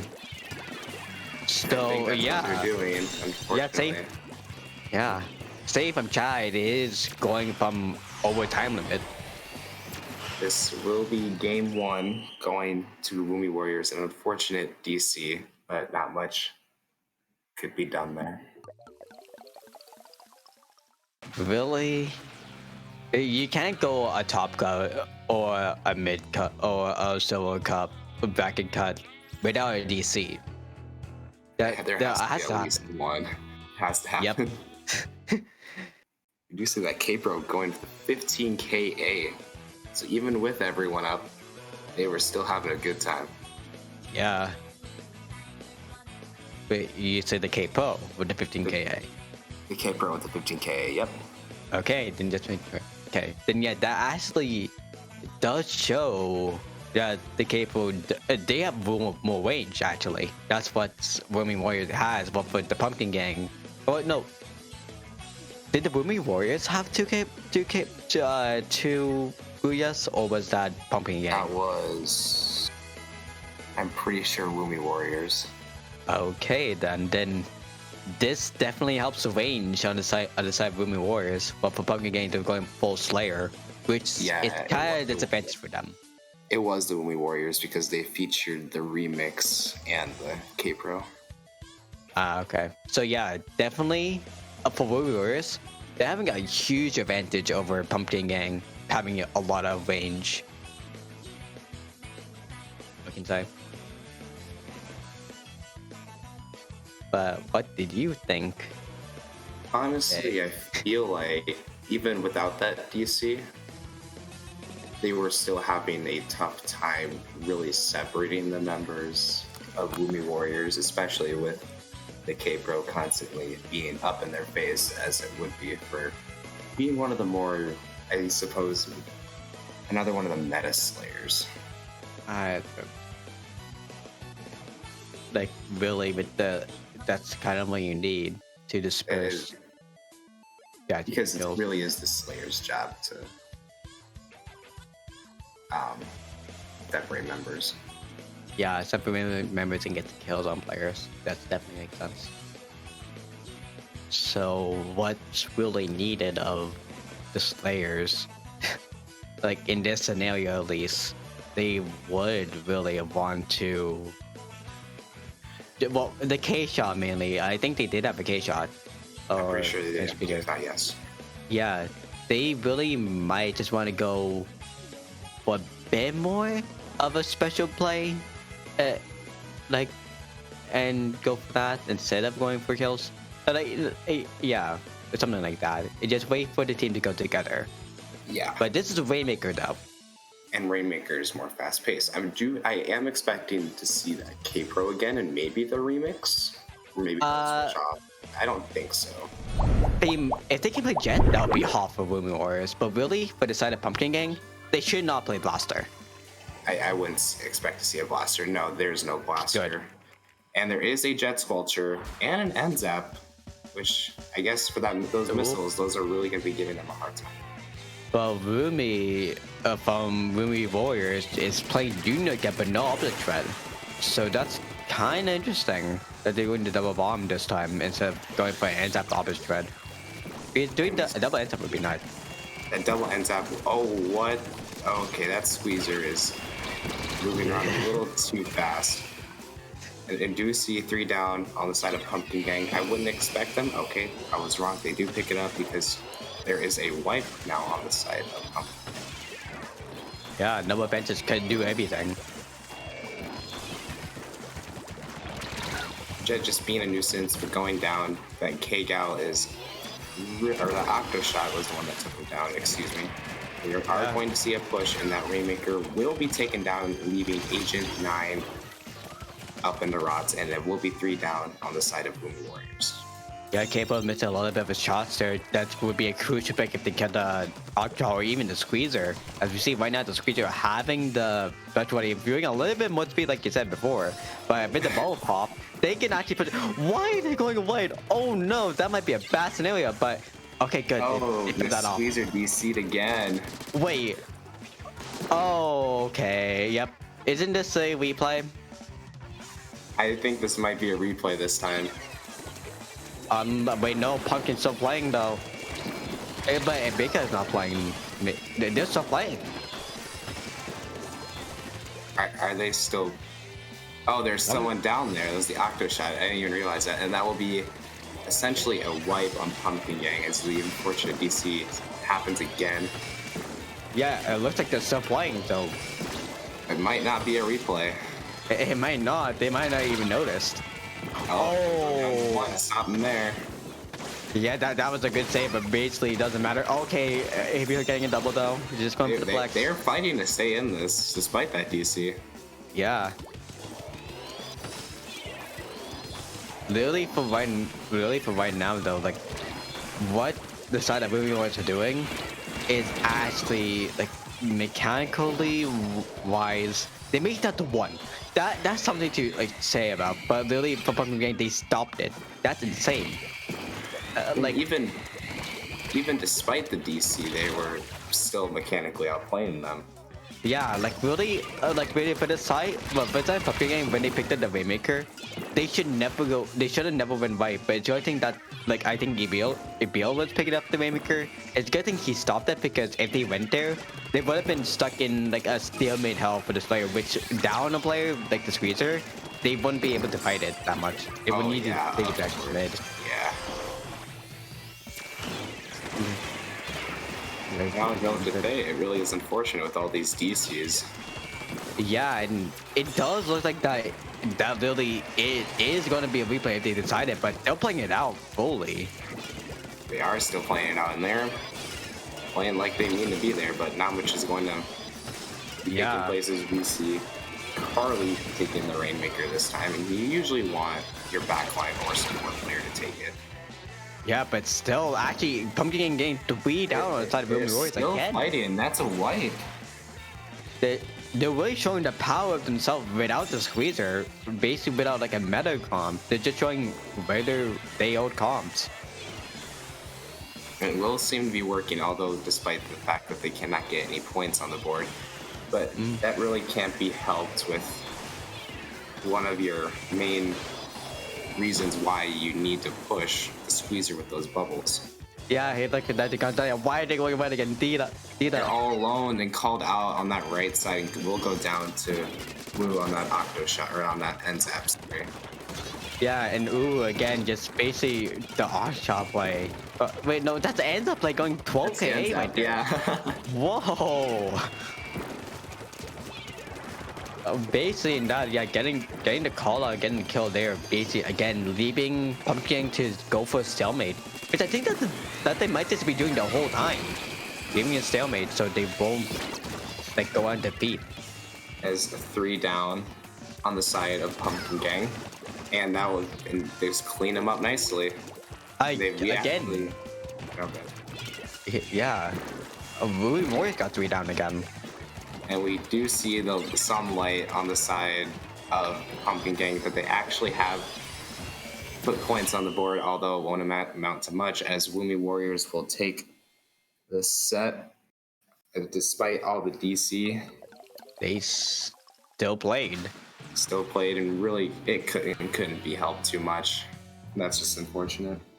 Yeah, really, if they stopped, that would have been it, but yeah. This is the thing that you should know about DC rules. If you're a team or a captain in general, you really should read the DC rules so this wouldn't happen. But Rumi Warriors is a known team while Pumpkin Gang is new. This is why you should have DC rules open. So Pumpkin Gang, if you are reading this or hearing this, just remember to always read rules.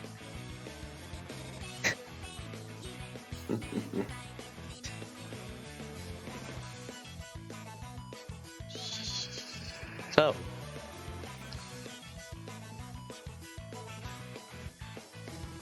yeah, not much we could really do with that.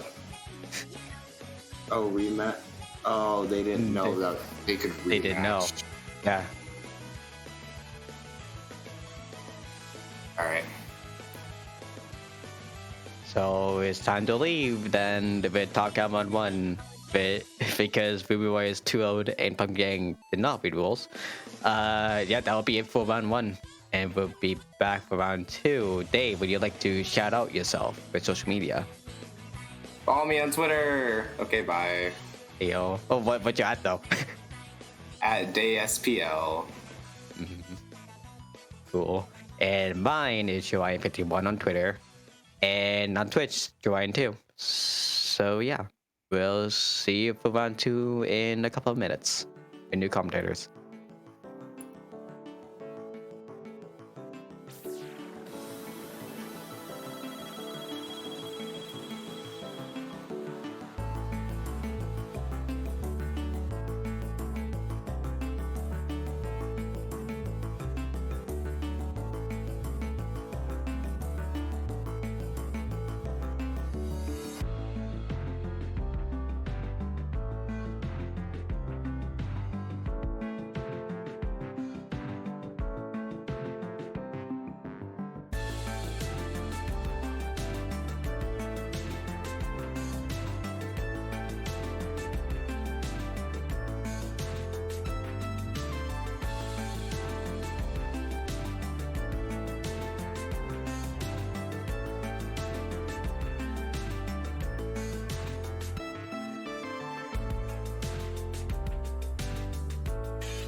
Is going on, everybody? Welcome back to Little Squid League 16. I am Silent Shiro, and I'm here commentating with our very own resident Riptide Grandpa, Ike.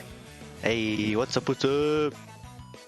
All right, so we are going to be commentating round 2 of the top cut for y'all. We're going to be having Squid Killers versus Team Sia, and this is both their first LSL, it appears. Lots of names on both teams here. I don't really know what to expect. I don't recognize any of the names except for, oh wait, is that Aloe? I don't know, that might be the Aloe I know. Aloe and Mitch are the only ones I recognize, but this should be a good one. They both did pretty well in the group stage, so should be a good back and forth here. And hopefully one of these teams will continue on to grand finals. I'm excited to see what happens, man. All right, what's our first map mode here? Well, looks like we're going straight to it. It's going to be a tower control match on Sturgeon Shipyard. So we're going to need to see what kind of weapons they're bringing to the game here. Both teams with missiles. Let's see. Both armor. Yeah. The Sturgeon is a good pick. I really like that one. Yeah, that might give them the range that they need. Oh my gosh, unfortunate club already just giving intense pressure to the purple team here. So Sia's coming up, they're on the tower.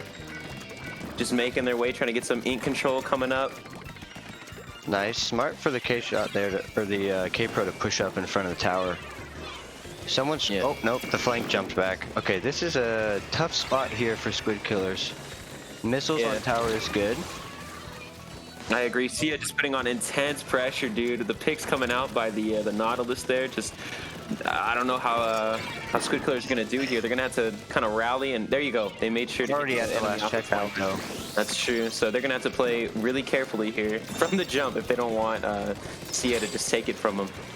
Yeah, only a minute in too. That puts a lot of pressure on Squid Killers to make a big push coming back the other way. Oh, and they're 3 down. Oh, not good. I was just gonna say, I like the pressure coming out by June, kind of jumping off the top of the spinner to get some shots and then just dipping out underneath the bridge.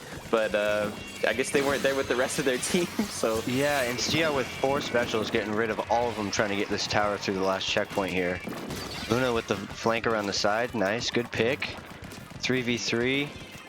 Jet is close to Stingray if they can stay alive here. Got a long-range battle between the Pro and the Jet, but the 2v1 just clutches it out for Squid Killers. Unfortunately, they're playing on the defensive basically the whole game here, so they're going to have to make sure to get the picks that they need, but then also play carefully.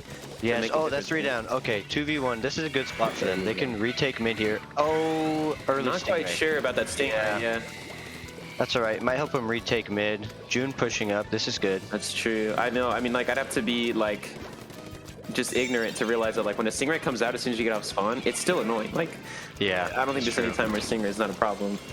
Okay, here we go. Coming up to the next checkpoint. Good pressure Finally from on June. the offensive. Oh, with the armor. Pressure, but I hope that she can get out of there. Oh, excuse me. They can get out of there. Nice. The armor comes out. I gotta watch out for the Nautilus on the top corner there, but nobody's even able to get on the tower at this point. The missiles might give them the chance they need, though. 2 down now. Splash down, trying to just save themselves. Oh my goodness. Just the zap. So I was gonna say that slasher machine might have gotten a little ambitious after that splash down. Gotta jump they're all in. jumping in. This is dangerous. Oh my gosh, Oh, man, no, take 2 more. My goodness. That might be their calling card for this first game. It's just a double slap bomb kill. Oh man, they're just not able to get their footing once they get to that first checkpoint. Honestly, I think if they can just try to, I don't know, maybe take a deep breath and get in there together, work out a kind of strategy to get pick by pick. But I think the second they get advantage state, they kind of get a little too excited. Yeah, and the hard part too is they have to use their specials just to get control of mid and start pushing tower. It'd be nice if they could save the Stingray for when they get to the checkpoint. Facts, and just showing again. Oh, that's a wipe. Exactly. All right, so they're at the 3rd checkpoint again, trying to push past it. Booyah coming out. And they got him basically locked in spawn now. Yep. Only 2 left. We'll see if, I was going to say, if we can make that one last push there, but the NZAP came up behind and just stole their chances, man. Good first game. Sia with a ton of pressure. I mean, look at the map. Look how painted that map is. Yeah, I was gonna say they just had it all taken over. So that first round is gonna go to Sia, just doing a good job. Definitely that K Pro and the K shot holding it down. The missiles. What do you think about those 5 missiles, man?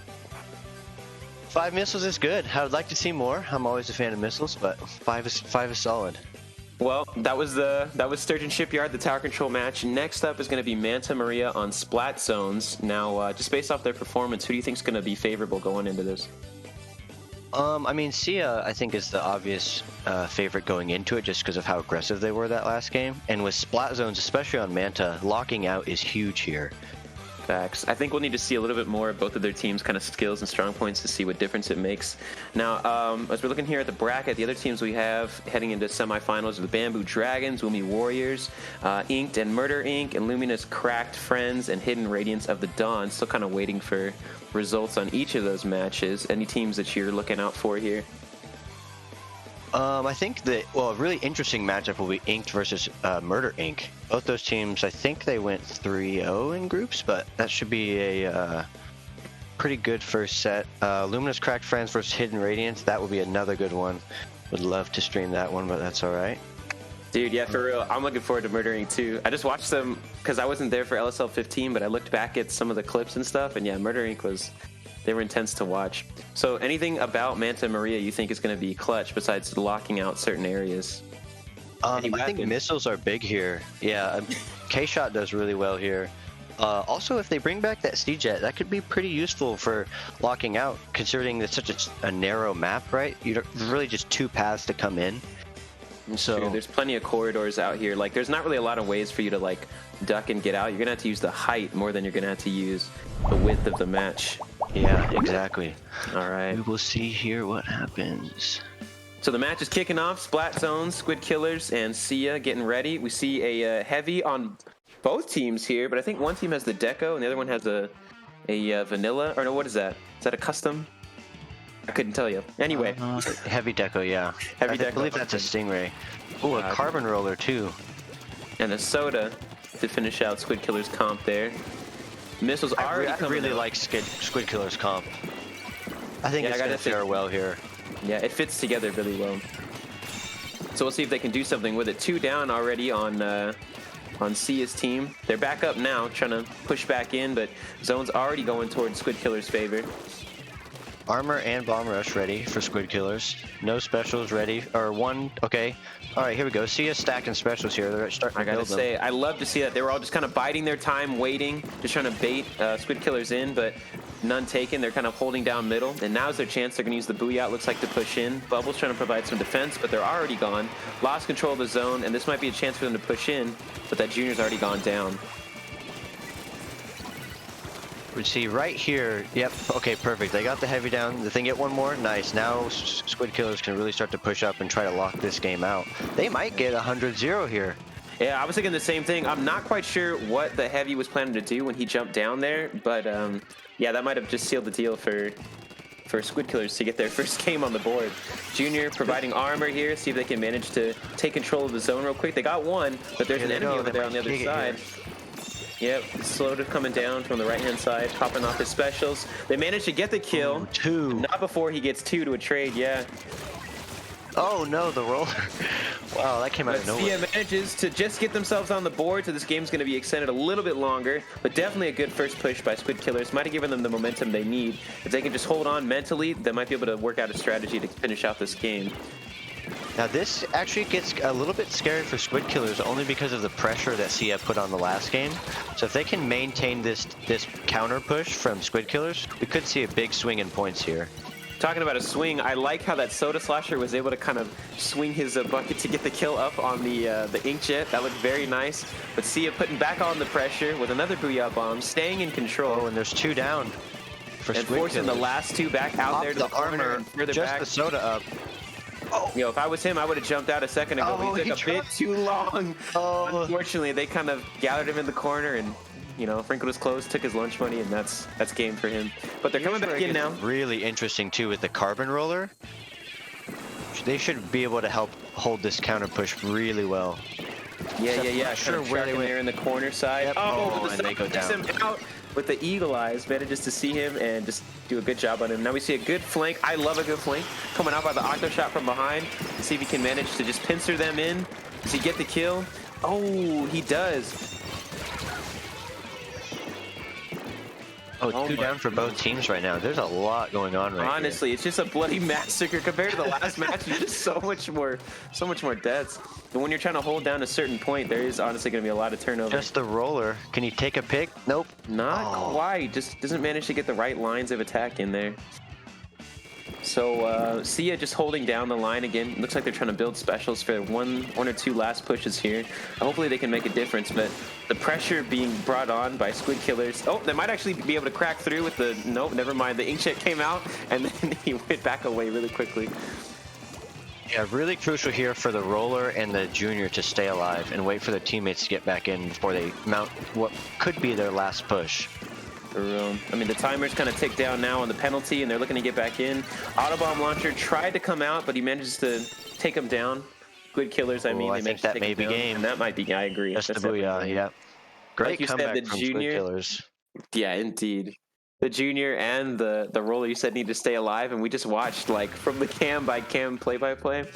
The roller goes down, who goes down next? The junior. And then that booyah didn't even have enough time to reach the middle. Dang, Soda Slosher picking up 13, an additional missile compared to the last game for the Squid Killers. Now they're 1-1. Heading into Clamblitz Reef next game. I would like to see the Carbon here again. I think the Carbon can do pretty well here. If they can bring back the aggression from the first game for Sia, I think Carbon could have a pretty big impact on this Clamblitz Reef game coming up. Yeah, I agree. So now we're going back to the bracket. What do we see here? What are we looking at? Okay, so looking back at the Inked Murder Inc. game, Inked manages to take 2-0 over Murder Inc., so they're going to head into their last round, and we'll find out who takes their match. And the Luminous Cracked Friends taking one over Hidden Radiance of the Dawn. Still waiting on some results for Bamboo Dragons and Woomy Warriors, both fan favorites. Honestly, looking back at it, I watched Overlook, against Bamboo Dragons, and I kind of was hoping for Overlook to win that matchup, but Bamboo Dragons have always been a fan favorite, so you can't even argue with that.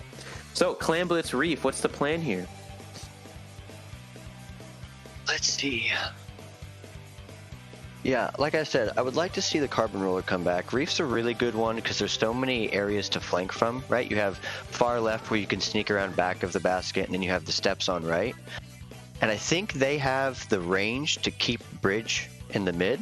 And so if they can do that and let the Carbon kind of do its thing and shark around and get picks, this could be a pretty tough game for Squid Killers. I agree, and honestly, with a team like what Squid Killers looks like, they get a little bit worked up, and that might cause them to forget some basics, like just painting the ink around the map, and that's a perfect place for those Carbon Rollers to hide. When they don't go with it, but the knot, ooh, very short range from Sia. Honestly, but that knot may be exactly what they need, because those inkjets have been pretty clutch coming out from their side. Squid Killers choosing to stay with the Soda Slosher, applying just tons of pressure moving forward. But if their team can't capitalize on it, just like that, the heavy goes down to K-Shot from Sia, and that might turn the tides, allowing Sia to make the first push. 2 down for both teams. Sia with a really heavy, fight-heavy comp here. So I'm expecting them to take a lot of 1v1s. Oh my Soda goodness. getting a pick there. Holy Honestly, smoke. yeah, that turned into a 3v1 really quickly, but that Soda Slosher just managing to have the movement to hang out before he gets broken. Oh, 2 footballs. Break the barrier. First, the second football in addition to the first. Definitely an MVP play by the Soda leading the team there. But now they're 3 down, and that might be exactly what Sia needs in order to mount a counter push here. Yeah, Sia's close to the basket, but not a lot of clams here. Doesn't look like anybody grabbed the pity, and they only have sticks. So managing that clam economy is going to be huge here if they actually want to get a decent push and get back in this game. I agree. It was you know what? And it was pretty ambitious for them to do a double special like that, not knowing that they didn't have the clams to make the push. Might have been a little premature. Okay, looks like they're starting to go back and gather some clams now. Which is good, but they gotta, a little late. Exactly. They got to give up mid control to get there. But that's fine. Looks like the K-Pro's holding out. But now that Soda Slosher's back, that might end their reign of terror there. Yeah, still no one with the pity. And on Reef, it's up top by the basket. So to go back and grab it, it takes up quite a bit of time. Agreed. Another missile's coming out, and that's one down on each team. Two down big pick on the soda there. Indeed. So a lot of offensive pressure gone. They missed. Oh my goodness, they did, missed dude. Okay, they got it. Picks it up, manages to get it on the turnaround throw. Another Okay, pick they're jumping with a pity, it looks like. Yep, there it is. And that's a lead for Sia, looking good. Going for some more clams here, but it looks like their push might end, and it does. But they got lead off that, which is good. They needed that. Yeah. Oh, what's this? Oh, there's a flank from behind. You see one more flanking back there, trying to get some pincher tactics, and he manages to get one kill. Oh, can we see a second? Oh, no, but missile's coming out. That's good. Okay. Kind of rounding the team back up. Soda Slosher coming out, but he had armor, which just kept him from going down. That Soda's proven to be a pretty big offensive threat, man. Yeah, already with 6 picks for Squid Killers. Similar scenario. Okay, now Squid Killers has 20. 2 footballs going. They go down with Soda, and they okay trade. Okay. I was gonna say lots of trades coming out. Yeah. 2 left on Squid Killer's side, and then the Inkjet coming out for Sia. Oh no! Not really sure what he was thinking. I think he got a little bit of tunnel vision going there. Like I said, Squid Killer seems to have that going for them, where they get so into the game that they're not quite able to see the day-to-day things. But I'd be lying if I didn't say it hasn't happened to me before. Oh, I've been one to be known to run into a few bombs on stream before. It happens to everybody. For real. Okay, so just trying to hold off there that heavy Splatling Deco, just using the bubbles for some defense. Trying to I like the bubbles. That was good to regain control. I mean, you see already they kind of almost have mid control. For real. The Soda can get this pick. Oh, here we go. Well done. Now they can mount a push. And we're just waiting on them building some specials too. The Soda pushing up, if you ask me, a little too much, and there you go. That's the result of that. What is that? The Nautilus able to take an easy pick out of him. But they still got 2 footballs here, and a couple extra clams by the side there. See if they can do something with it here in the last minute of the game. Squid Killers is going to need to figure out what they're going to do and then to execute it quickly. Otherwise, the game's going to head to Sia. It looks like they might let this other football expire, which both teams have 11 clams, so not that big of a deal. If they can get this pick, okay, that's good. 2 down. That's very nice, very nice. But that might be 3 down. Yep, one's coming out of spawn. This could be big for Squid Killers right here. They can take the lead. Just a couple more clams thrown in, and the lead goes to them. Less than a minute left on the clock now. We'll see if they can make a difference with it. Oh my goodness, that ends up jumping down into his death, I guess, dude. Kind of hope you'd be able to take that K shot out of commission there, but not quite. Now Squid Killers is going to need some specials here to defend this push, because you know Sia has this plus a courtesy, so they have plenty of clams here to retake the lead very quickly. Honestly. And all these clams just sitting in mid, waiting to be picked up. Oh my goodness, that's Soda trying to pick up a kill, and he manages to get it. This endgame is like pick from the Soda. If they can get this one, this could be it. Oh, it looks like that might be it with that second pick on the K shot. Squid Killers might have this in the bag, which is just what they needed to gain some momentum. See the last little special coming out, a bomb rush. Looks like he's going to try to go for the. Oh my goodness, he really I don't know about that. Inkjet holding it down. This overtime, I know overtime in clams always feels like a million years, off of 2 seconds, but they managed to break it. Can they throw in a couple more clams? No. They did it. Oh my gosh. Oh my goodness. Squid Killers had that. Oh, I don't know if they just pushed up too far and got a little too aggressive. Oh man. What honestly, a crazy last second push from Sia. I gotta agree, dude. And you know what? 9 times out of 10, you can look at a game and you can be like, okay, there was the moment of mistake. But something about like the hype and the energy of that game makes me think like, man, I think Squid Killers really did all they could. Like, that was just man, I don't even know what to tell you, man. Call it plot armor, call it like a well-written story. That game, I think that was just the outcome it was meant to be. Yeah, I mean, Squid Killers was coming for blood with that one. You know, when there's 10 seconds left and you have the clam and the lead and you try to push to end it right there, yeah, they were definitely coming for the win. That's true. Fortunately, it didn't work out, but we'll go to Rainmaker Snapper and see if they can even the set here. For real. Yeah, I think looking back, they did play, like you said, that Soda Slosher was really like, I just want to end this game right now. But maybe a little bit more defensive, some patience might have been what they needed. Back to the bracket here. Looks like Inked is moving on. 3-0 on Murder Inc.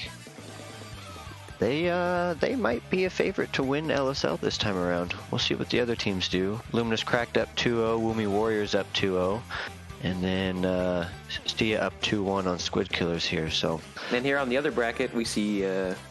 Anyway, sorry. Moving on to Snapper, Rainmaker here. Honestly, one of my favorite tactics, I'll never forget the first time I saw it. I was pushing, I was playing Vanilla Junior, and all of a sudden, I'm up against the other team. They pick up the Rainmaker. They're coming through the little middle canal area, and I'm like, oh, easy pickings. So I go down there to attack the Rainmaker, and bam, these giant bubbles out of nowhere provide this clear path, and then they threw a curling bomb right through all the bubbles to create this easy path for the Rainmaker. So I'd love to see something like that come out. Some coordination, bubbles, I think definitely a fan favorite. yeah, and Squid Killers, let's see if they... Oh, no bubbles for them. Okay. No bubbles for anybody. Bubbles on All either right. side. That's okay. That's okay. I'm not sad, but we do see the Stingray CJ will coming be out. key here. I was going to say, that's going to make a difference. Again, it looks like the same aggro comp for Stia from the last game, so you know they're definitely going to be trying to apply a lot of pressure here. It's true, not a lot of changes. I do like the Soda Slosher. It might have moved up a little bit too much there. Oh, no. With. Already 3 down. 3 down. This could be a delayed wipe. Oh, there it is. Oh, but not this is before not losing one of their own members, but that might not matter. They might be able to get a good-sized lead here. And which way they're going to push it, I think that's going to be crucial. It's kind of tough figuring out a way to push when your whole team's not here. And Abyss is already coming out too. I was going to say 2 down. Now they're just trying to stall till their teammates can get back and stay alive. Honestly, let's see if we can get maybe one more pick. No, they just ended him. Yeah, he did do a good job of just being patient. That makes a good difference. Unfortunately, that push might have been a little premature because that wipe they got at the beginning of the match was not without a casualty, which I think kind of helped Squid Killers hang on there.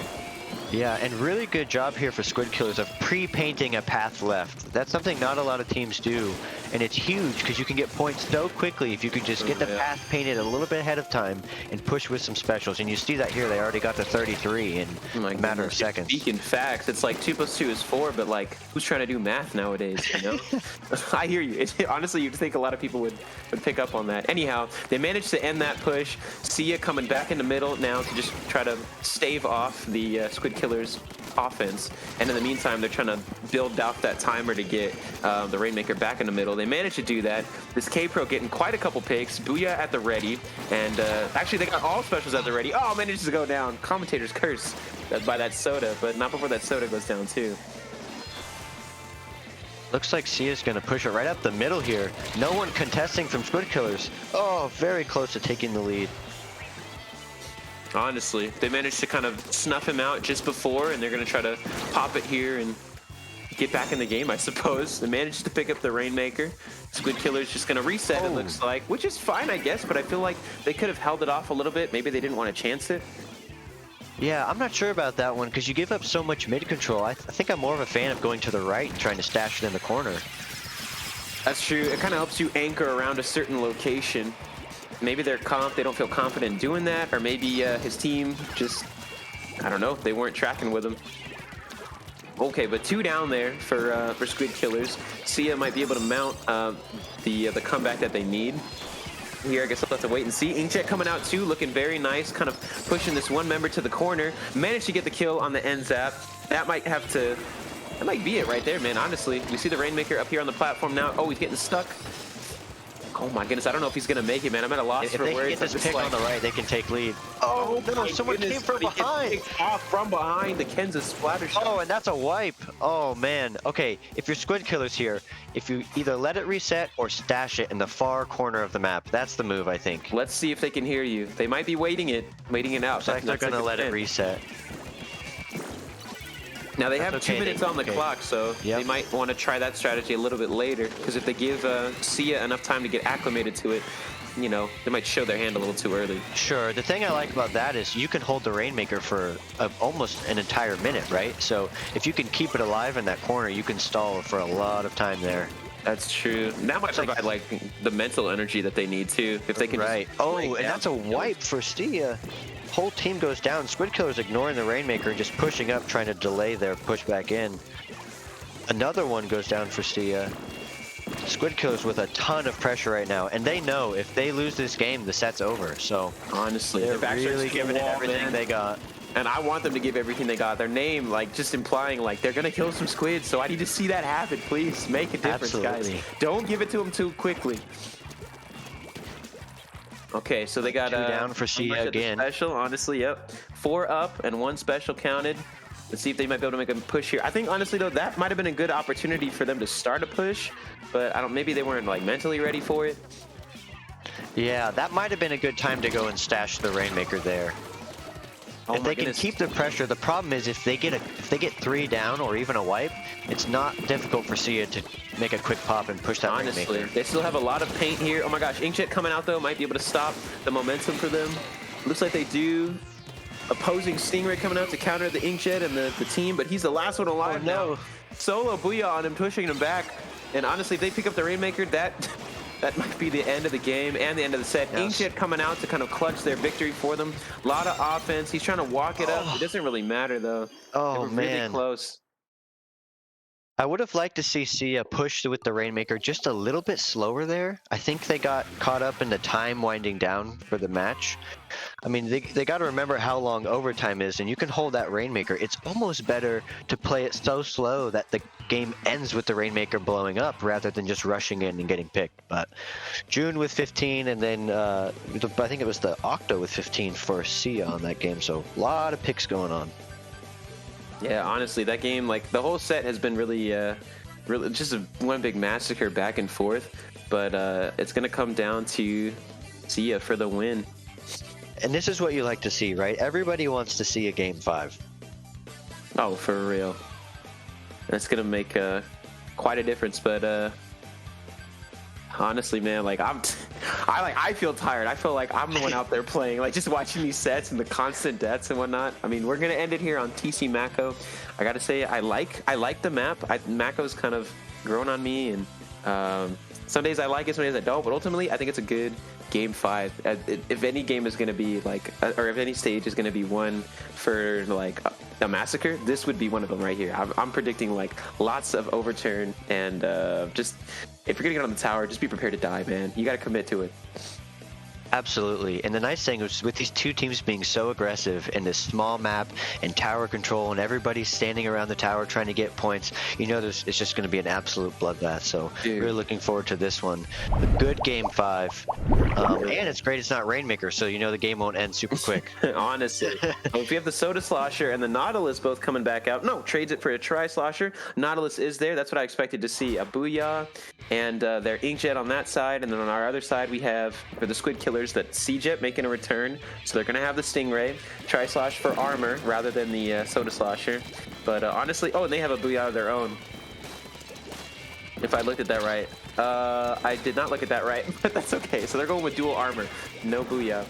I really like the comeback for the K-Shot for Sia. I think that's a really smart play here, especially with it being tower control and how many picks they're going to be. I think that's a good strategy for getting a lot of missiles to help push back in. And the K-Shot already making his debut kill on our Tri-Slosher here.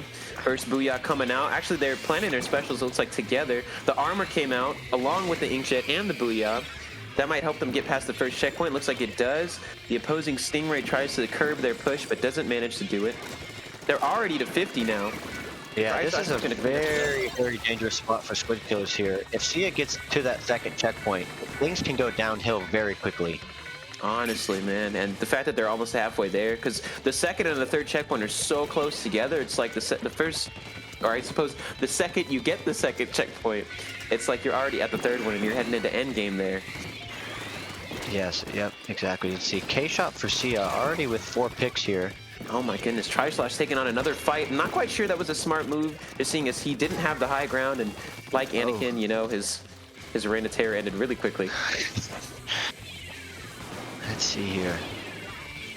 Yeah, Squid Killer's having a tough time regaining mid control here. I'm not sure if they're just fighting separate or what the deal is, but okay, there's a Stingray. That will help, and Sia's 2 down, so Squid Killers may be able to start getting some points on the board here. Still still 3 minutes left in the game. You see missiles coming out. I like the special chain. That wasn't quite like a link or coordinated specials, but just one special after the other, just applying consistent pressure. And we see another armor about ready to come out on the tower. But nobody took the tower. Honestly, that's the clincher. Like, if you're going to link specials like that, if you're going to continually, like, shoot and put your pressure on, just like that, good kill by the K-shot. But ultimately, like, you want to play objective. You can't just be like, all right, let's launch this special. Let's get that kill. Like, there's still a goal to the game mode. So you got to remember that. Good and game Matt sense with here. the K-shot for Squid Killers playing really well right here, keeping the pressure, even if his team's not on tower, doing a really good job of holding down the fort and not letting the oh my goodness, to the point of good taking defense. lead. For real. And yes, I would say so. I think that that K-shot was crucial to their turnaround and taking the lead there. Just fighting in front of the tower, applying offense, launching missiles when needed. Just a good all-around, just team vanguard. And now it looks like Sia's gonna, the knot goes down, that's tough. Looks like they're gonna try and build some specials and get their push back going, but Squid Killers has all the momentum right now. Honestly, that Tri-Slash is feeling a little frisky again. Looks like he's gonna try to take a kill. Good thing he waited until his teammate was around in order to launch forward. It's always better to fight with the Tri-Slash when you got a teammate near you. I know you can take a lot of kills, but they always get pretty ambitious. I'm not sure what that is. Looks like a bit of a failed push there. I'm not sure what happened. Good defense from Sia though. Smart jump out from Juno and Squid Killers. For real. So we're heading down to the last 90 seconds of the match. Armor coming out for Sia, and I see the Inkjet up there again. I love watching them. Like, they seem to be really on their special coordination, man. Especially the Armor and the Inkjet. They come out like literally at the same moment, give or take. And unfortunately, it didn't allow them much of a push. And we out three down, some more defense, but yeah, you hate to see it. 3 down, honestly, man. I don't know how they're gonna take this one back, but I'd like to see it. If the Knot can get a pick here, or at least stay alive. They're jumping out. Okay, they made the jump. Again, Squid Killers with a lot of control here, and the Tri-Slosher just being an absolute menace. Honestly, man. Missiles coming out for Sia, trying to, provide a way back in. And they managed to get that pick on the Tri-Slosher. Enzap sticking around there by the corner. I'm not sure if the Nautilus sees him. Oh, he sees him now. The bomb's coming out. You can't miss him. But with only 30 seconds left on the clock, they're going to have to pull something out of their hat, something offensive to get a couple more picks, get back on the map, and fight around that tower. But we're not quite seeing it. With another member going down to Squid Killers, it might have taken them a bit of a slow start, but they got their 2 games, and they're hoping to take down this 3rd one. And just one thing to note, the K-shot for Squid Killers has 10 missiles right now, making it very difficult for Sia to mount a push and just have any sort of movement whatsoever. Looks like they're going to try and get one last push here. The Stingray comes out. Still alive. Goodness, man, they went down for so long of that. Okay, if the Inkjet can just curb enough offense in order to keep the last member on the tower, can they stay alive and get down that C-Jet? They managed to do it, but it's not enough.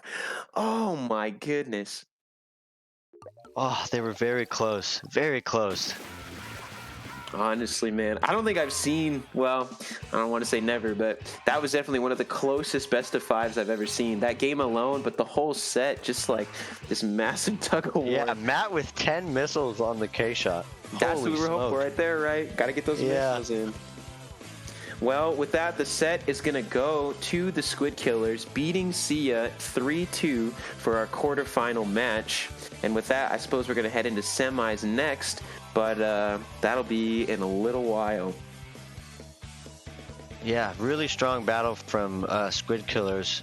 And taking those last 2 games were really big for their momentum moving forward into the next round. They've got to be feeling really good about how they're playing right now. I got to say, from the start, like from the way they started off with that 1K Pro Splat Bomb, taking down both of their members like that, they really turned it around. From that, like that moment, I think captures just how ready they were for what the fight they were about to get into was. And so just that first game, just, an uphill battle on the Sturgeon Shipyard, just turning around bit by bit into their victory, that made such a difference. But we can't undercount Sia, honestly. I think like I'd like to note their special coordination was just so well done, and they weren't over ambitious. They flanked when they needed to.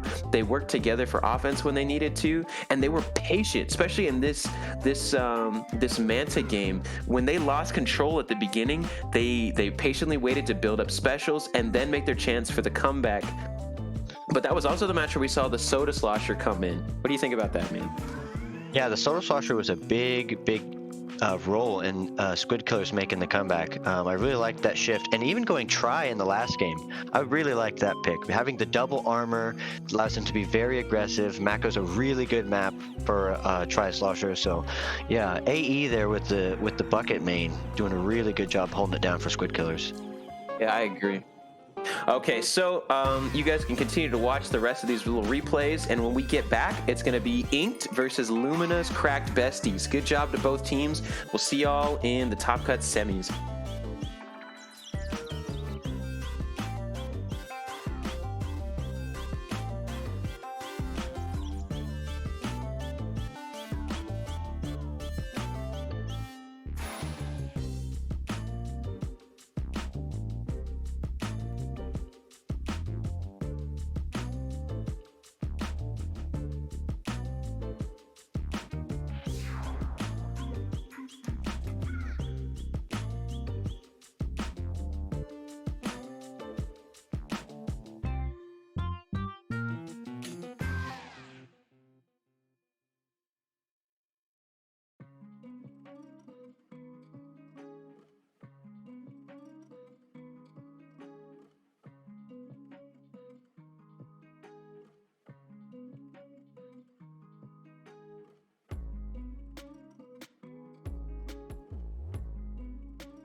And welcome back to LSL 16. I am not Popgun either, but everybody gets to try it, and I wanted to try it too. Anyway, LSL 16, we're here for our semis.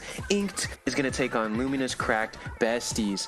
And Inked's got a bit of a reputation, getting 7th place in our most previous LSL 15. They ended up upsetting Ocean 7, as we see right there. And yeah, I remember watching that game. That game kind of upset me too. I thought Ocean 7 was going to take it, but Inked definitely came out here and showed themselves strong. Now, as for Luminous Cracked Besties, they're a pickup team, which includes some members of Nightshade X, which is Luminous' team. So as we head into semis here, just a reminder that this is a single elimination tournament, so both teams are going to have to give it their all from the jump, and where we're going to jump right in is going to be Inkblot Art Academy in a Splat Zones game. Ike, what do you expect to see here? Well, I'm not sure if either team has an E-leader, but this is a great time to pull it out if they do. Especially because sitting up on that little snipe, you can reach all the way across onto the other team's plat there, which helps apply a lot of pressure. And if you have the team with the leader and you get a couple down and you can move them to the middle of that stack, boy, that makes it really difficult for the other team to get back in. I'd say so too, and especially if like some other favorites I'd have to say are a tri-slosher or a good roller, something that can like move around with good mobility and then quickly just snatch up the enemy team's lives. Combine that with a good E-leader, and yeah, control is yours on a stage like this. Yeah, and I know Matt's not here from Squid Killers, obviously, but K-Shot, one of my favorites here. Missiles all the way. Indeed, can't go wrong with some missiles. So we're going to start it off, and we'll have to keep those eyes out for any missiles. None on the... Or actually, hang on a second. Does that mini carry missiles with it? I believe so. I can't tell you which one it is. I know one of the minis does, because one of our teammates uses it all the time. They also have a Tri-Slosher or Novo for the rain, the NZAP for the armor, and then a... what do you call that? The Nautilus, excuse me. And then the other side, we have a Nautilus as well, and an NZAP.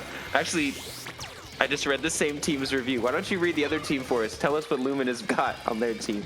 Okay, yeah, we got a K-Shot, NZAP, Splash, and a Nautilus. And it looks like Luminous already taking mid control here pretty handedly.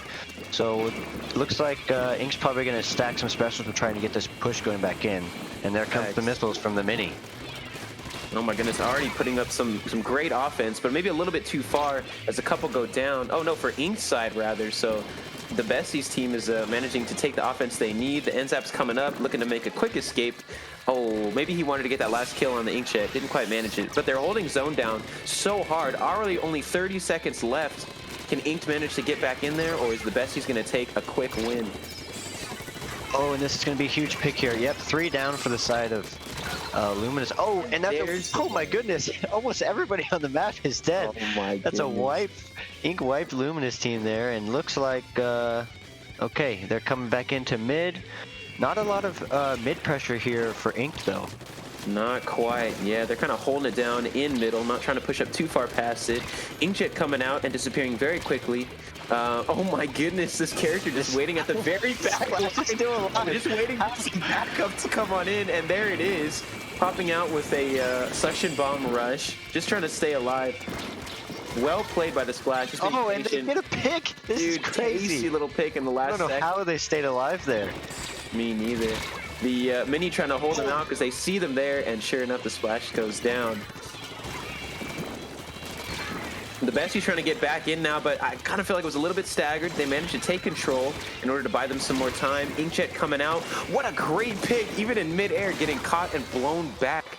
Just giving the Besties enough time to maintain middle from what I thought was a half-hearted push, but they managed to just hold on with some iron grip. Yeah, and that's one of those really risky Inkjet positions that tends to work out really well. I mean, if they don't get that pick, they could go 2 down really easily. And the Tri-Slosher getting a triple. Oh my goodness, a quick triple, indeed. Just pushing the Besties off the zone. The NZAP managing to jump out real quick, and Ink just taking back the turf that they have, well, inked. And we'll see if they can hold on to it in the last 2 minutes here of the match. But I don't know what we're going to actually see, man. It's just going back and forth really heavily. A lot of offense from the Besties. Yeah, and the hard part about this map is when you regain map control, there's not a lot of other places to paint and build specials, so you almost have to wait for the other team to paint so then you can get specials to defend their push. Agreed, and I think that Besties kind of pick up on that, which is why they push up so far to try to box in Inked. You know, meanwhile, Oh, Ink, though, they're 3v1 taking in a the lot corner. of team fights, though. Ooh. That might be what they need. 3 down on the side of the best. Ooh, and the knot. Just to get back Clutching up from behind. Indeed, the last remaining member. Let's see if he can launch an inkjet in time. No, not quite enough special prepared there.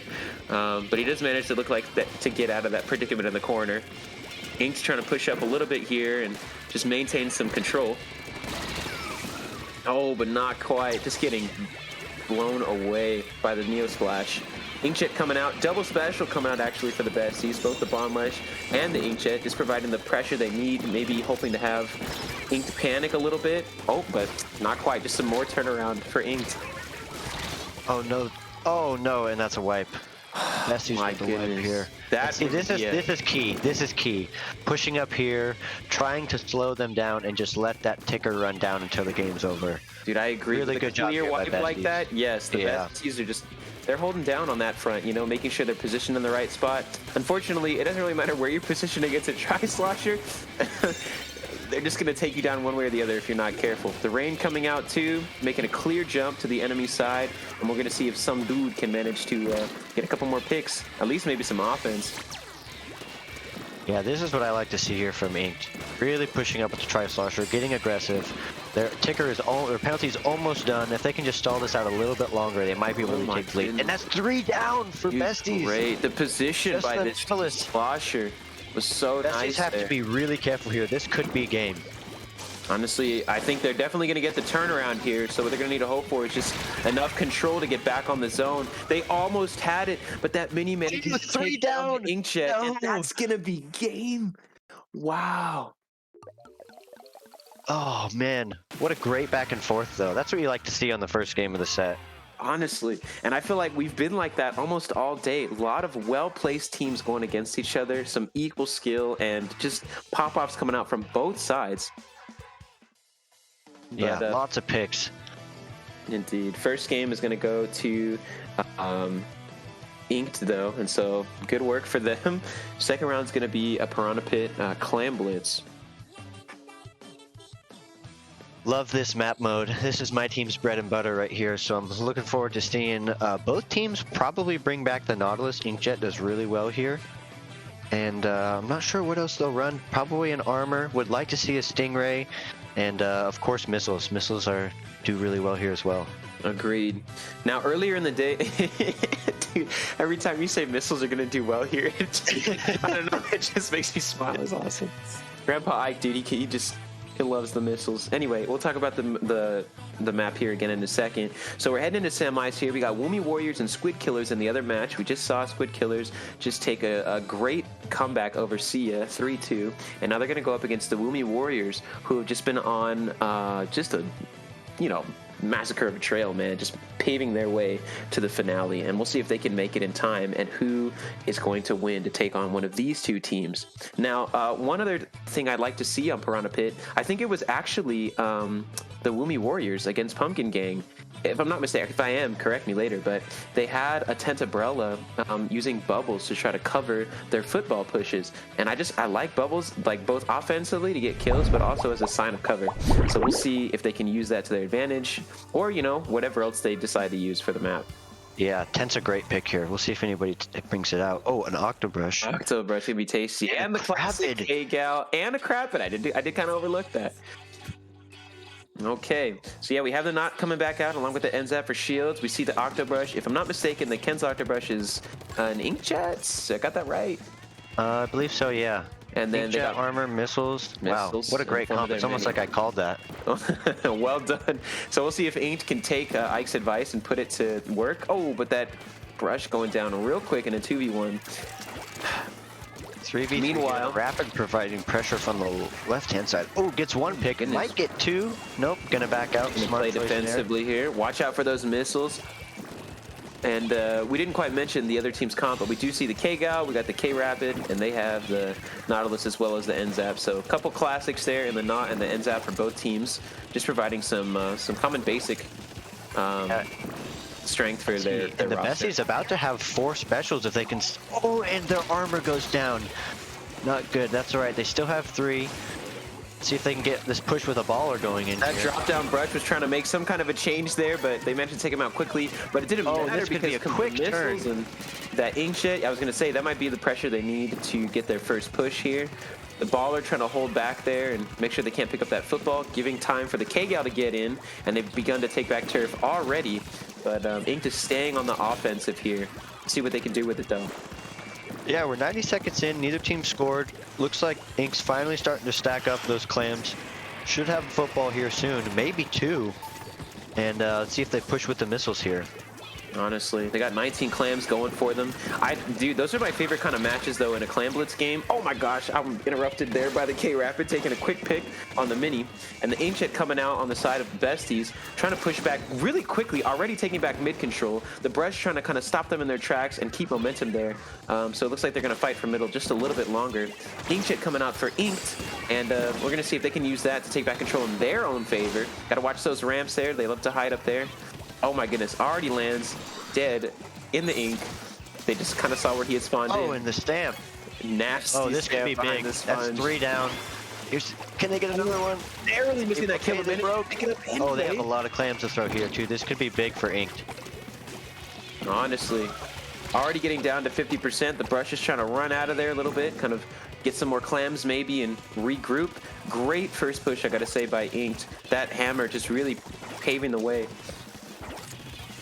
Yeah, 44 is a very solid push here.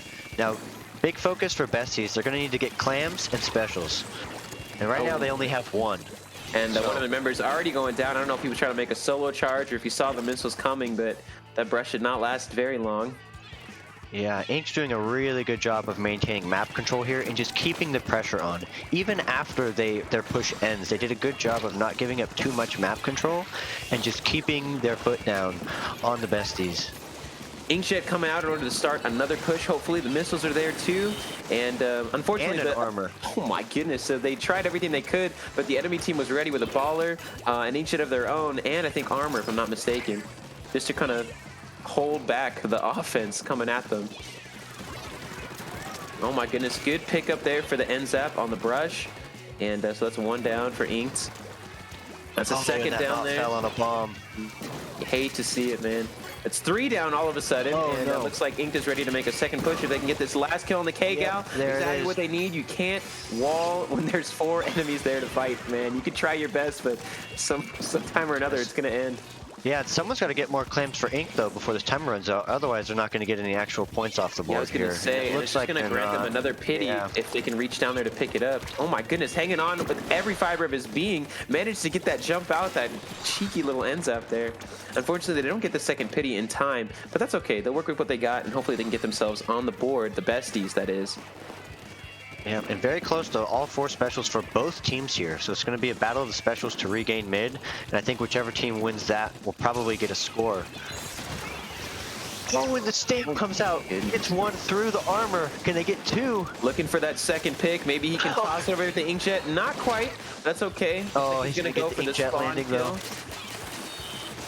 Gotta watch out for that goodness, baller. Oh my goodness, and they manage to break it again. They can get a couple clams in there. No, that K-Rapid is just holding it down, providing the pressure they need in order to keep a big score from coming out. This way coming out from the besties, it could just, I don't know what it is about being in a competitive game and launching it this way, but it just kind of tells like, yo, they are really struggling right now. They're like, yo, we gotta pull this together, man. I don't know if they're gonna be able to, just with a couple seconds on the clock, moving into overtime, launching the armor to come out, but 3 down. Oh man, I'm just at a loss for words, bro. Oh man, and Ink snuck through and broke the barrier. Dude, just honestly, just a really big, not a shutout, but just momentum belonging to Inked for basically the entire game. Yeah, they just had so much pressure in mid. The besties weren't able to really regain control at any point. Even when Inked went 3 down, they did a good job of holding mid. You see some dude there with a 13 KA on the Octo Brush. And yeah, just applying a lot of pressure on that Clan Blitz P-Pit game. So Rainmaker Humpback is the next one. Now this one will be fun. This is a game, a map mode that can turn very quickly. Even if you have a safe, what you think is a safe lead of 25, oh boy, can that go quick. Oh my goodness, I gotta agree with you there. And the fact that excuse me, the fact that there's two options for them to push in, either on the left or the right hand side, like it can make for, like you said, just quick turnarounds. The pops here, not on every map, I don't think the pop is important, like on something like Snapper, but here for Humpback, getting that pop on this zone is so crucial because there's a lot of space all over the map to fight in, yes, but there's only a few spaces where you can really take or hold control. So popping the inkjet, or excuse me, not the inkjet, but the Rainmaker there, in order to get your ink all over that zone can give you just a few more seconds as a place to kind of hunker down, make your push, and then get to victory. Absolutely. And just basing it off the last game, I think Inked may be the favorite here just because of how well they're able to keep mid and keep that pressure. But I'm really hoping that Besties makes a push here and gets this game, maybe even the next game. I'd love to see a game 5 out of this set. Honestly, I'm in agreement. And you can't ignore like the offensive pressure that the Besties had in that first Art Academy game, getting the timer all the way down to like somewhere below 30, you know, before they were even taken back. And that's what I want to see. I want to see Lumina's team just get back to that offense because they kind of got pushed back there on the P-Pit game, but the K-Rapid had a lot of potential. I don't know if they're going to try for maybe a Tri-Slosher or something with a bit more offensive presence. Definitely, I think some missiles are key because there's not much place to hide. And we're going to dive right into it and find out what we could see from the Besties versus Inked Game 3. Rainmaker Humpback. And just from the mindset perspective, I think it's really important for Besties to get a really good push right off the get-go here. I agree. Going in with a little power. Triple, what do you call that? Oh man, I'm blanking on the name of the special, but it's what helps them. No, to break down the Rainmaker. Object Shredder. Object Shredder. I lost the term for that. Thanks, guys. And they're managing to start off strong. Unfortunately, Inked does get the pop and the pick of the Rainmaker really quickly, just mowing down Bestie's team one after the other, already heading into a really clear advantage, man. I kind of want to see Lumina's fight back here. They managed to get it. I was like, please, manage to get back in this game. The big thing here is to just watch for, okay, they did pick up the Rainmaker to make sure there's no flanks. And you can see the ends up there waiting, trying. Already. He's got to back up a little sneak in. Indeed. And looks like they're going to go for another pop here. Oh my goodness. One off the Bestie's team manages to, well, not manages, I mean, he goes down, bro. One way or the other. And this is actually a pretty good spot for Besties here. They can really start to pin Inked on the left side of the map. And if they can get Rainmaker and pre-paint right, they may be able to start to get some of these points back. Talking about pre-painting right, on Bestie's left side is a flank coming out from the brush, just trying to pin a couple of them in. And she gets 2 down, that's 3 down total. Oh my goodness, that inkjet shot, holy smokes. Nasty. They're doing really good here, just keeping the pressure on, getting the picks when they need to. And just missiles launching out too to extend their push. Lumina going down to an unfortunate missiles. Oh my goodness. That is unfort. Oh my goodness, dude. It's really tough here, I think, for Besties. If they can get a handle on this game, they can make a difference. They managed to get it back the first time. We're going to see what they can do this time around.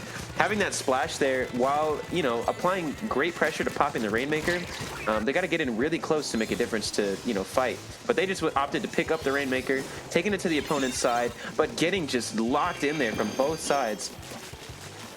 Yeah, that's the second time that Octobrush has flanked, so Besties are going to have to start to take a mental note of that and really start to watch that. If they can stop that flank and get a pick off of that, that could really start to give them the favorable numbers to make a push for the lead here. I agree.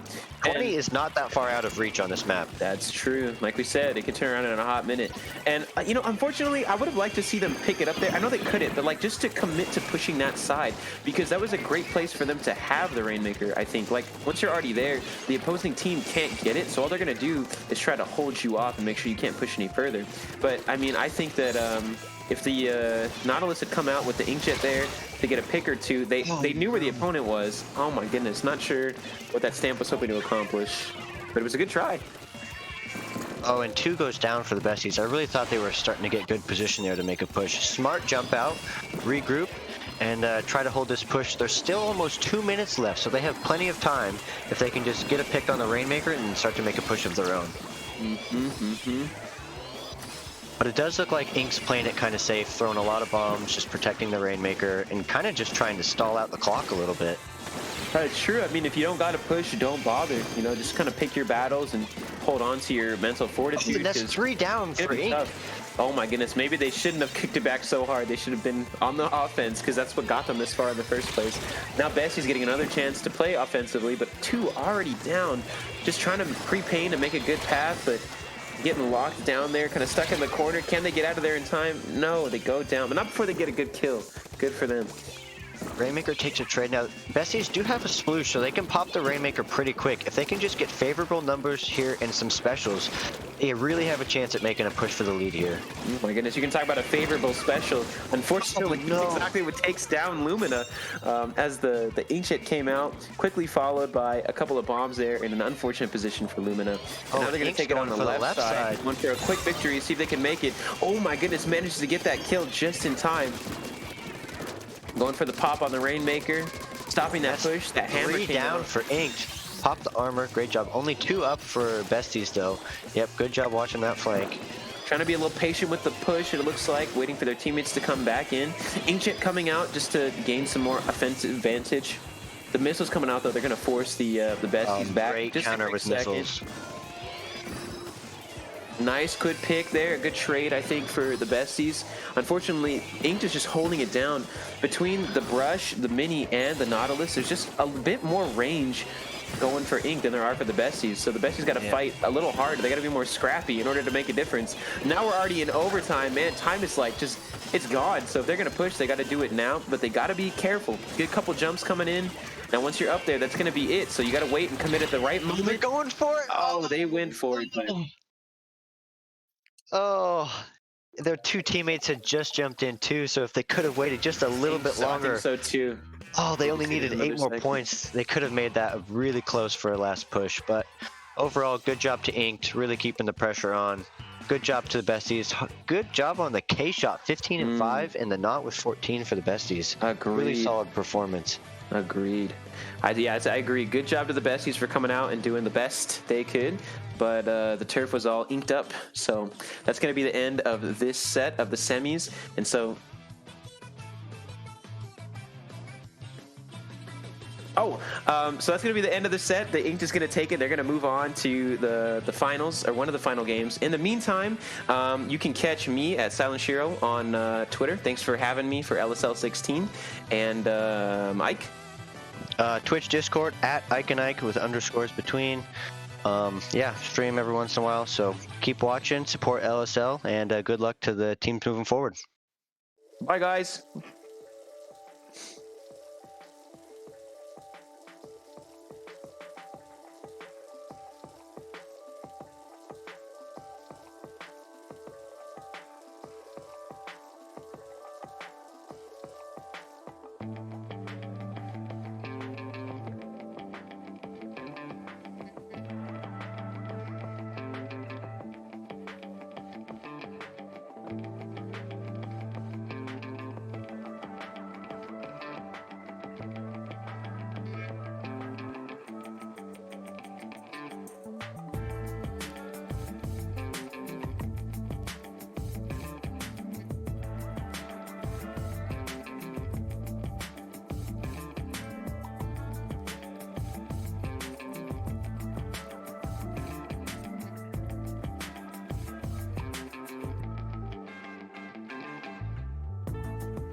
Hello, everybody, and welcome back to Little Squid League number 16. We have something small, a little trailer to show you guys first, so let's look forward to that.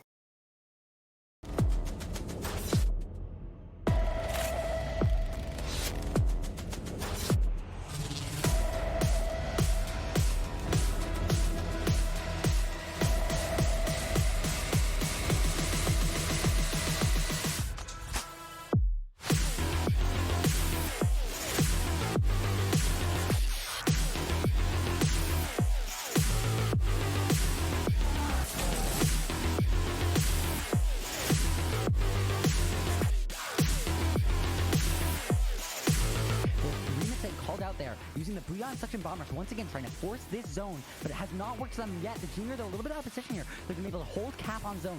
8 ticks left. They're looking to get this jump. They're getting a pick on the K machine, getting another pick on the block, getting a third pick on the remix. It's a splash alive in zone, and that is a one. That's the game. CIA comes with the major comeback, coming from 2-4 down the lead to 5-4. What a set!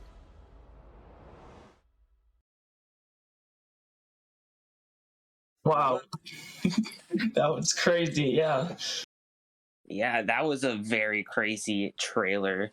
Thank you, Jub, for the edits. Or Brush, my bad.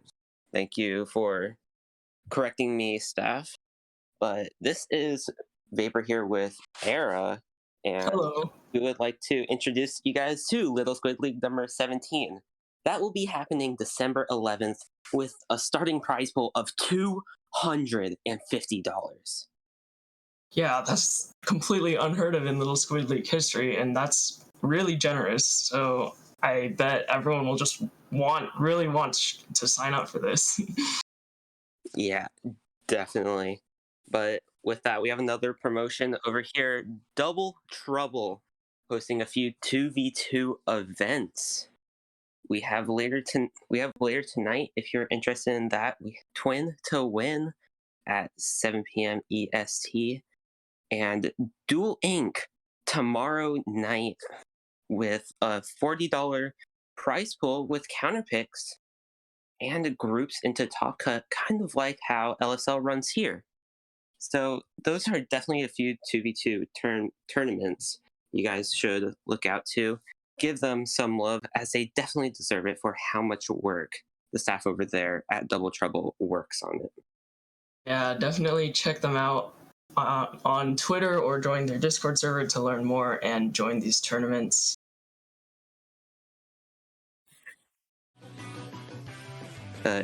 As we get into this, back to Little Squid League number 16, we are going to have your grand finals between Squid Killers and Inked. It's gonna be crazy. It's gonna be super cool. Honestly, Inked has been going completely undefeated throughout all of Top Cut, so I'm really looking forward to how this goes, especially with Squid Killers' performance in front of Seiya.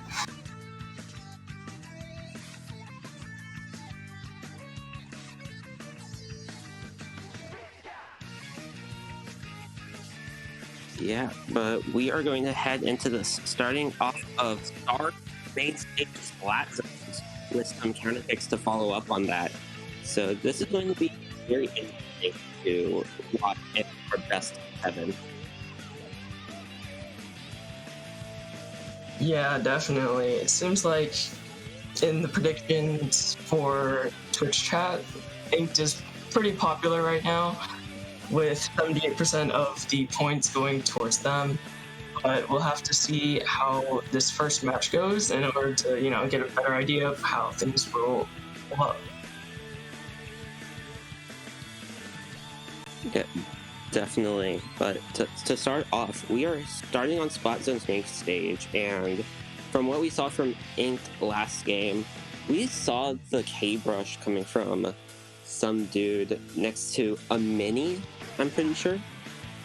The Mini was definitely a standout pick on the side of Inked for a lot of their games, which is a little bit more unconventional, but I'm definitely a fan of seeing that. Yeah, definitely. That Mini with missiles might not be a bad idea to help push their opponents off to the side to allow them to try to push in. And if we see that K-Brush come out as well, we could definitely have a hammer push across mid or even across the back side flank. Yeah, in general, there's a lot of different opportunities for all sorts of tricky stuff going on Starfish main stage, as we are bound to see as this game gets started. Yeah, but compared to last set, some dude going over back to that Tri-Slosher Nouveau and a Soda Slosher on the side of Squid Killers with the Hydra. You don't see those in every match. Yeah. I love that there's 3 Splatlings in this game, and it's not completely dominated by shooters as the meta seems to have been recently. Yeah, definitely. Like the Cease here, getting a very good pick on that Hydra. But the zone going in favor of Squid Killers as Deceased, using that Inkjet, applying a little bit of pressure as they try to take back this zone, and he ends up pushing that left side with their mini Splatling friend to apply some pressure. Yeah, Ink is definitely moving together as a team, using their specials to push up together, and now they're getting pressured by these missiles coming from the K-Shot on the side of Squid Killers, but it seems like they're still holding on to zone pretty well. Yeah, but against the Bomb Rush, it's definitely harder to hold on to that zone, as we see Squid Killers able to flip it with ease and armor coming out from the side of Inked, but losing one of their players. And even more players go down, and that's actually going to be a full wipe on the side of Squid Killers, which means Inked is going to have control and start eating away at their penalty on the timer. Definitely, but that Tri-Slosher getting an amazing shark right under that Hydra to force out that Hydra back to spawn. But with those missiles spotting that Tri, they're just trying to keep their zones right now. Yeah, and it looks like the Tri's going for the same pick and gets the pick on the Hydra again, as the Hydra's teammates try to desperately get control of zone, but Inked is just in their face. Definitely, and here comes that Inkjet from Deceased, getting one nice pick, but 2 down on the side of Ink, and only 1 on the side of Squid Killers. Yet that Tri-Slosher's aggression is still picking up Squid Killer's time, and they managed to get the timer all the way down to 7, but it looks like now Squid Killers is finally able to cap the zone and at least put a penalty on them. Definitely. But one thing you can notice with the comps here is that Inked just flat out outpaints Squid Killers, and they are much more able to move around. Yeah, definitely. The mini gives a ton of pain, and even though both teams have an end zap, I think it's pretty obvious how much more they can paint. Yeah, definitely. As Juno trying to come around the side, unable to spot anyone, but look at that! 4 players of Inked just pushing them. Oh my gosh, when you're on those grids and you're surrounded by the entire enemy team, I can't imagine what was going through their minds.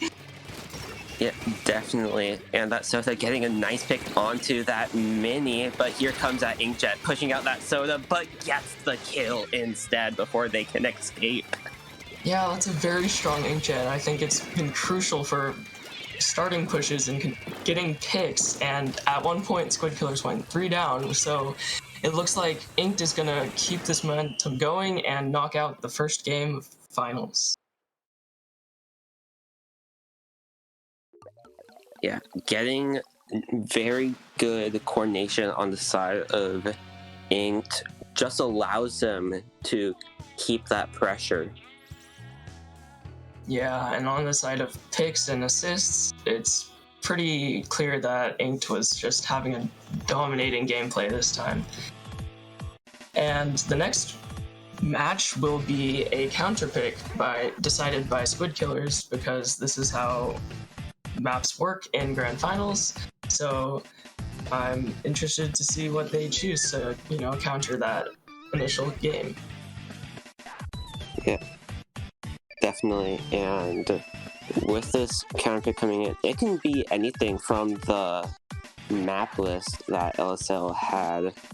and I don't know where the map list is. If someone from staff can send that to me really quick so I know what the available counter picks are, that would be nice. But as we saw earlier, we can have some very good, amazing matchups here, and with the comp that Squid Killers has, Tower Control might be their best mode.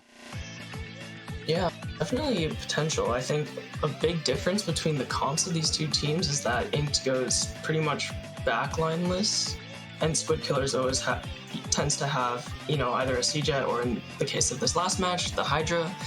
So somehow finding maybe a slower map that would benefit their comp better would certainly make sense in their case.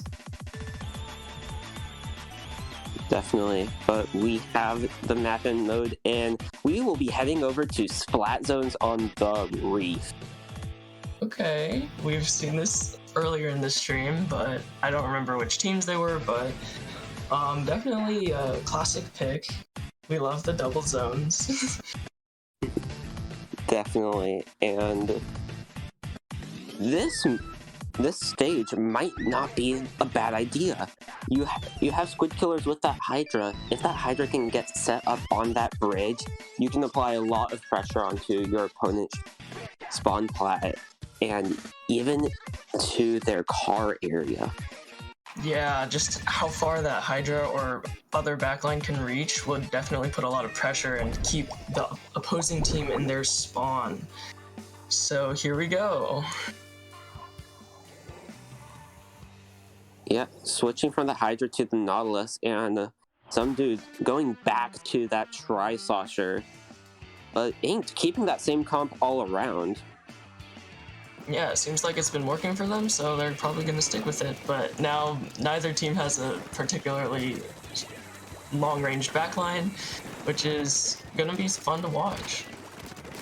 Yeah, definitely. But Bastion with that mini splatling getting a nice pick onto that opposing Nautilus.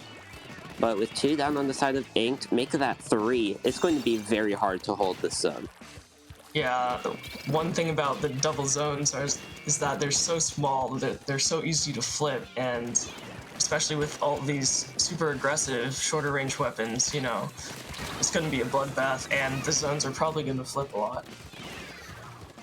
Definitely, but 2 down on the side of Squid Killers. Zone being neutral for the moment, but just applying this pressure, the Tri-Slosher will be able to jump in, getting a nice pick onto that Soda Slosher, and applying more pressure with that Splat Bomb and pushing up. Yeah, it just looks like they're taking control of the opposite side of their map, like sometimes even prioritizing that over painting the zone at first, but obviously right now they're in a hold and they've taken the lead for now, which is pretty impressive. Definitely, but that bomb rush from that Soda, getting a nice pick onto the opposing end zap to reduce the amount of paint on the side of Inked. But with that Tri-Slosher dropping onto the zone, there are 2 people in front of them. But this mini, with their teammate getting 2 members of Squid Killers. Oh my gosh, just being a menace to the other team. Yeah, like, you could look away for a moment and Inks could take down 2 members of Squid Killers and be like in the blink of an eye. It's kind of crazy how much they slay. Yeah, definitely. But 2 down on the side of Inked as Squid Killers start to push back into this zone, but they end up going 3 down, leaving that K-Shot last member alive, who's just trying to hold right now, able to take out 2, but this ends up able to finish it off. It did give Squid Killers a little bit more time for the rest of their team to respawn and come back in, as the Soda is currently stalling the zones. But, Ink just keeps getting these picks, and it's incredibly helpful. When the other team isn't alive, then you can get the zone a lot easier. Yeah, definitely. And with this Nautilus applying a little bit of pressure from underneath and looking to go around the flank sneaky with that Inkjet ready. We could see it come out at any moment, but from above, a lot of map control in favor of Inked right now. Yeah, definitely. It's like I said, Inked always seems to find a way to, 2v1 a member of Squid Killers or otherwise get picks like that mini just did. And the timer's ticking down. There's only 10 ticks of the clock left on those zones, and Squid Killers, it just keeps going down. Yeah. And just like that, Inked going up quickly 2-0. That means that Squid Killers is going to get another counter pick, and we'll see if they switch it up even further this time. 14 kills out of that mini Splatling. That's very impressive for a typically more supportive weapon. Definitely. But if you are on the side of Squid Killers right now, probably play a little bit closer together. You guys keep getting split off on your own, and Inked is taking very good advantage of that, which is how they're getting most of their picks and holding on to these zones. Yeah, definitely a fair point. I think they're trying different things to different comps in order to try to counter Inked, but it's also important to think about that team play aspect and how they can take advantage of what they have and try to, get some kind of edge over Inked. Definitely. But as I did say earlier, tower control might be the best option for Squid Killers, as they do have a more passive playstyle compared to Ink. Yeah, I'm pretty sure one of the counter pick rules was that you're supposed to go through different modes, but so, maybe we'll see a tower control match soon, but we'll have to see if they pick a different mode first. Definitely. But having that Hydra come back might not be the worst idea. Well, we're actually going to head over to Rainmaker on Anchovy. Very interesting. Yeah. Not the tower control pick we might have been expecting, but maybe the one that Squid Killers deserves? I don't know. I mean, they chose it anyways, but this will be interesting to see because Rainmaker typically favors a lot of aggression, a lot of heavy paint, and just kills and all of that, which Inked has been showing a very strong performance of, but, Squid Killers must have chosen this for a reason. Yeah, definitely. But I feel like Inked has the upper hand on this. They have the more aggressive comp, which is more suited for Rainmaker, which is a more aggressive mode than all the others we've seen so far. I mean, we never know. Maybe Squid Killers has something up their sleeve, or maybe they'll try to push right and, clutch a sneaky win or something. We never know. But yeah, I'm definitely looking forward to seeing what they pull out. Yeah, it's going to be very interesting. I expect to see that Kenza Octobrush come out on the side of Ink and the Nautilus on the side of Squid Killers to come back. Yeah. Nautilus, Inkjets, and Hammers definitely seem to be a favorite for Rainmaker matches, and this one would be no different. Especially when you can get onto one of those fans and get your ink jump all the way up there into office. That's super fun to see. Definitely, but we do see that Sea Jet come out instead of the Nautilus. But the Tri-Slosher coming instead of the Brush, I'm honestly confused about that pick. Yeah, I'm not so sure about the Brush. Maybe they just want to play Slosher here, but I'm not too surprised about the Sea Jet because having that Stingray could really give them an advantage over Inked, because Inked doesn't have that backline or Stingray option. Yep, definitely. And with multiple going down on the side of Squid Killers, Ink trying to push up into their arcade plat area, but going too down to that Tri-Slosher, applying a little bit of pressure, but gets picked off as the Rainmaker will reset. Yeah, honestly, Trick picks going both ways pretty evenly this time, which is good for Squid Killers, which shows that, you know, they're still in the game. They're definitely trying their best to stay in this set. But some dude still getting these sharks and getting these picks, and Ink decides to pick up the Rainmaker once again. Here comes a Stingray, and we'll see if that makes a big difference in this match. Yeah, that Stingray is going to definitely be a very crucial special to have if you're on the side of Squid Killers. You need to have that range to fight Inked. But the offensive pressure on the side of Inked is just too much for Squid Killers to handle right now. 2 down, going 2 down on the side of Squid Killers. Make that 3 as that NZAP, last member alive, ends up going down. This push is going to be huge. Yeah, that ends up unfortunately having to armor for themselves, and now Inked is pushing all the way up into the face of Squid Killers. Here comes Array in a desperate attempt to get the Rainmaker, but they get taken out, and that's a full wipe on Squid Killers. It's looking like a KO. Yeah. KO indeed, and that was definitely how I planned it out at the beginning. The aggression from Inked was too much for Squid Killers to handle. Definitely. It was... Rainmaker, obviously, as we mentioned, favors that aggression, and it, you know, maybe wasn't the best counter pick, but we'll see what they pull out next. Definitely. But with that, best of 7, this is match point for Inked right now, and Squid Killers are on the fence. Yeah, they know that they have to either try something new or just play their hearts out in this potentially final match in order to still have a chance at becoming champions.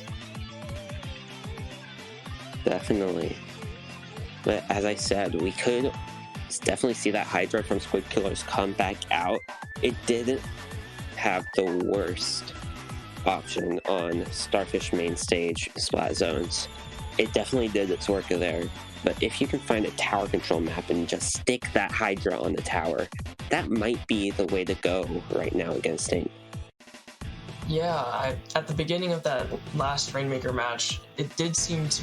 that extra range provided by the Jet Squelcher definitely seemed to help them out a little bit in stalling at first. Oop, there we go. But here, our next match is going to be at Starfish main stage with tower control, and, you know, maybe this is the game that turns it around for Squid Killers. Like you said, having a backline just planted on that tower could really make a difference in how this set is going. Definitely. The hardest part with the backline on the stage would be getting past that first checkpoint right above your opponent's snipe. Especially because Inked has a tri-slosher with some dude that could definitely come out here. You want to have 1 or 2 people on your opponent's snipe while you push that first checkpoint to make sure that tri-slosher doesn't do as much damage as it would. Yeah, definitely. I think both of these teams have been having tri-sloshers, and, you know, maybe a little duel will happen on their snipe, who knows. But this is definitely a chance for Squid Killers to redeem themselves after, you know, losing the first match on this map. But now they have a chance to take it with another mode, and, you know, maybe things will turn out differently. Definitely. And that tri-slosher, definitely going to be a crucial point, but you can't count out that mini splatling on the side of Inked either. Those missiles can definitely help stop and stall those checkpoints. For sure, and we're going right into this potential match point with a C-Jet coming out, and a Grim Range and a Clash Blaster on Inked. Oh my gosh. Ooh. honestly very interesting, but that is the Stingray Clash Blaster coming out. Some dude. So dropping the try, they pick up Clash. Very interesting to see come out right now. Yeah, and maybe it works, maybe it doesn't. It looks like it's gonna be a full wipe on Inks for the first skirmish of the match, so they're gonna have to figure out how this works, and yeah. Yeah, definitely, but Deceased trying to apply pressure to that tower from Snipe, and as we said, keeping that Snipe pressure, 3 more down on the side of Ink, leaving that NZAP last one alive. In their pit, not much to do, trying to go around through street, meeting that Squelcher, getting the pick on the Squelcher, but ends up going down. Yeah, the teammates on Squid Killers having each other's backs has been helpful in finishing off picks, but it looks like this push is probably going to start slowing down, but this NZAP is able to pick off the Nautilus and make it a little less devastating for Squid Killers. Yeah, definitely. But the one thing that is confusing me most is the double blaster comp on the side of Inked, using that Grim, which it got a very nice pick on that try, make that 2, but also with that Clash Blaster. It's definitely unconventional to say the least, and I'm not sure the Clash has yet to use their Stingray, so we'll see how that starts to play in, but you know, it seems like the game's slowly turning towards Ink's favor as they're pushing towards this first checkpoint with Inkjet popping up from there. Yeah, applying a little bit of pressure, and they do end up getting past that first checkpoint. This is a skirmish to get the lead right now, but getting a few picks, 2 members of Ink on that tower getting pushed back. But just the pressure that Ink has with no backline is too much for Squid Killers to handle right now. Yeah, there is a difference in backline, even though there might not be a huge difference in specials with the Stingray from the Clash Blaster, but that's definitely showing their aggressive playstyle is definitely still showing through here. Yeah, definitely. But with the 2 members down on the side of Squid Killers, this pressure from Ink can continue forward, but they decide to back up into mid and hold that tower at its current location. Yeah, kind of just stalling, waiting for their teammates to come back in, which is also giving Squid Killers a opportunity to paint up. It looks like they have most of mid painted right now in their color, but it's going to be a fight for picks right now, and Squid Killers actually comes out advantageous on this side. Yeah, but look at this Clash in their opponent's attic having that Stingray ready. We can see him come out at any moment, and there he is, getting a very good hit on that C-Jet and a few assists on top of it. 3 down on the side of Squid Killers as the last member decides to jump out. Yeah, definitely a similar playstyle to how they were using that Tri-Slosher earlier, even with a slightly different time to kill and damage per second. You know, it's working for them. Yeah, it definitely is. But that Inkjet pressuring that left side for Inked right now, and the Tri-Slosher from Squid Killers unable to come up with a pick. Yeah, it's looking like trades on both sides a lot of the time, and you know, with 40 seconds left on the clock, Squid Killers is gonna have to gear up a pretty monumental push to take this one. Yeah, and definitely. it looks like they got 2 down. Yeah, taking out that Grim and NZAP, with NZAP having the most paint on the field for Inked, which is very crucial. And with the NZAP of Squid Killers pushing their opponents a window, but here comes that Stingray. And a counter Stingray to battle it.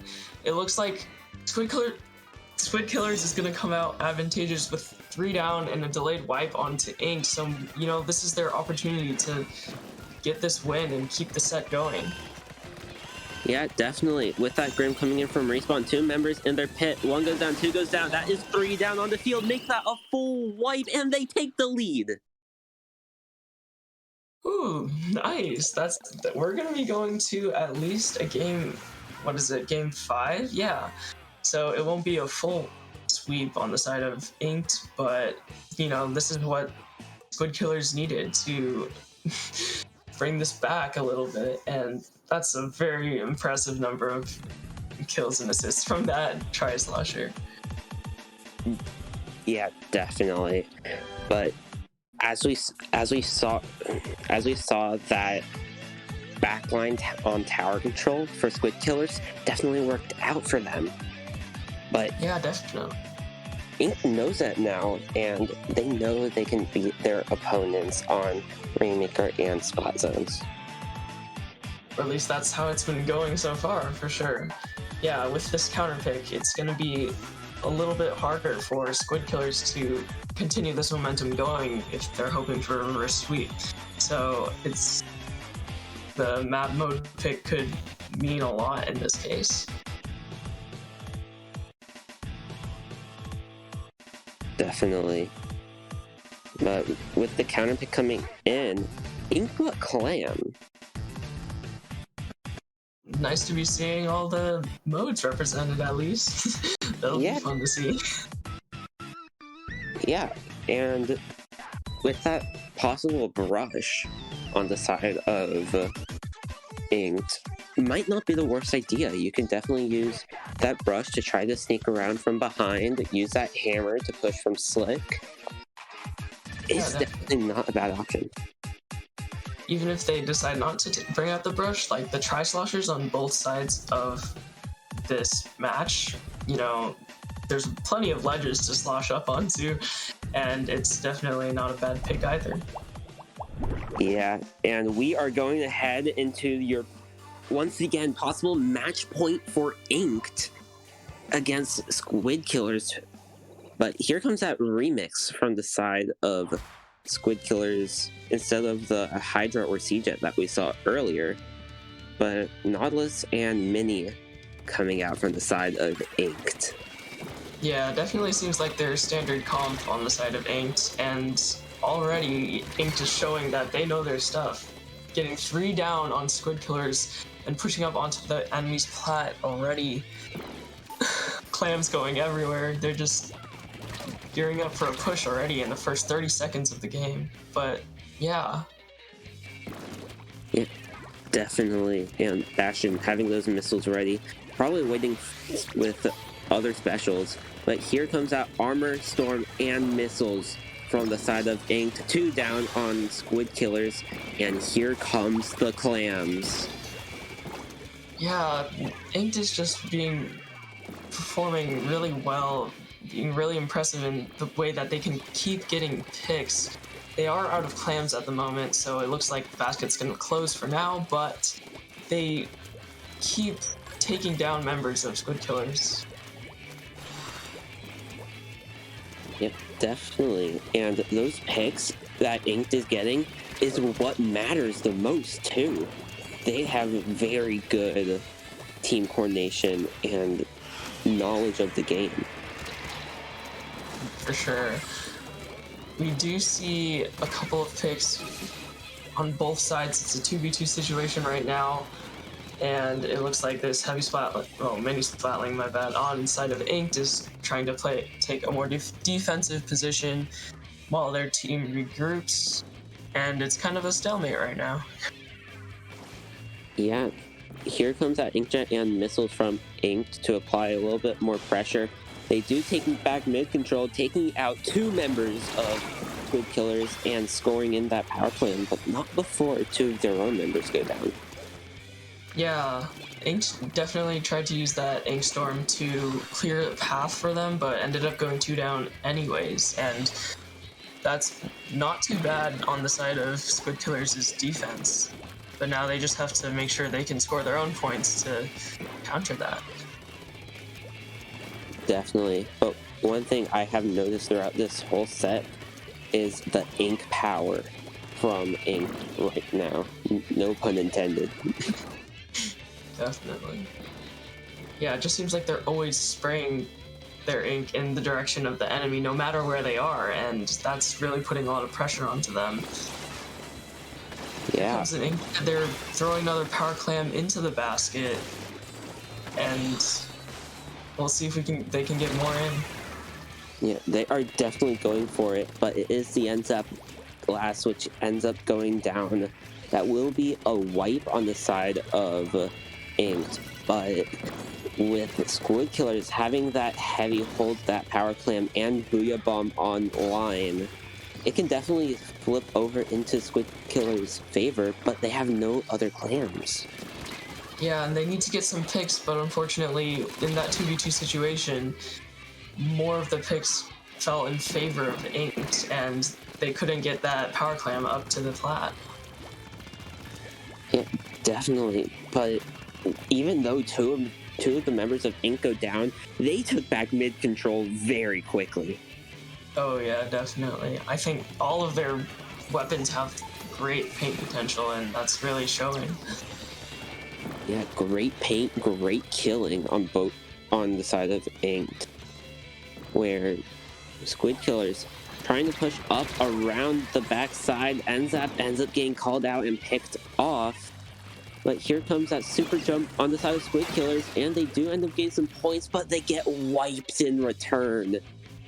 Yeah, just Squid Killers trying to go up into their bats, but not exactly making it all the way. That singular power clam into the enemy's basket isn't gonna do too much, but at least it could represent some kind of hope for them.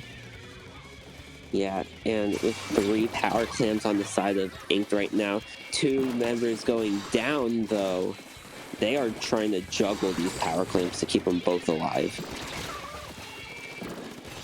Unfortunately, that, marking of the power clams is gonna make some of them go down. But then all of Squid Killers also goes down, and there's 10 seconds left of the match. The basket's still open, but it doesn't look like... Oh my gosh, the early dunk, and that's gonna be game for Inked. Yeah, and just like that, Inked will be your winner of Little Squid League number 16. Yes, definitely congratulations to Inked, and GG's well played to both teams and everyone who participated in today's tournament. Yeah, definitely. Congrats to Inked. The pressure that they had onto the side of Squid Killers was just too much for Squid Killers to handle at the end of the day. Yeah, both in painting and just slaying power, they were very, very skilled and, took this finals set pretty dominantly. Definitely. But before we head off, Era, where can the viewers go find you at? They can find me on Twitter at Era of the Times, where I may or may not tweet sometimes. How about you, Vapor? You guys can find me over on Twitter at Vapor_SPL. That is with a 4 and a 0. Thank you to all the lovely staff we have had here at Little Squid League. Thank you all for coming out tonight. You guys have a wonderful rest of your evening, and sign up for Little Squid League number 17 if you haven't done so yet. Have a good night, everyone. See ya.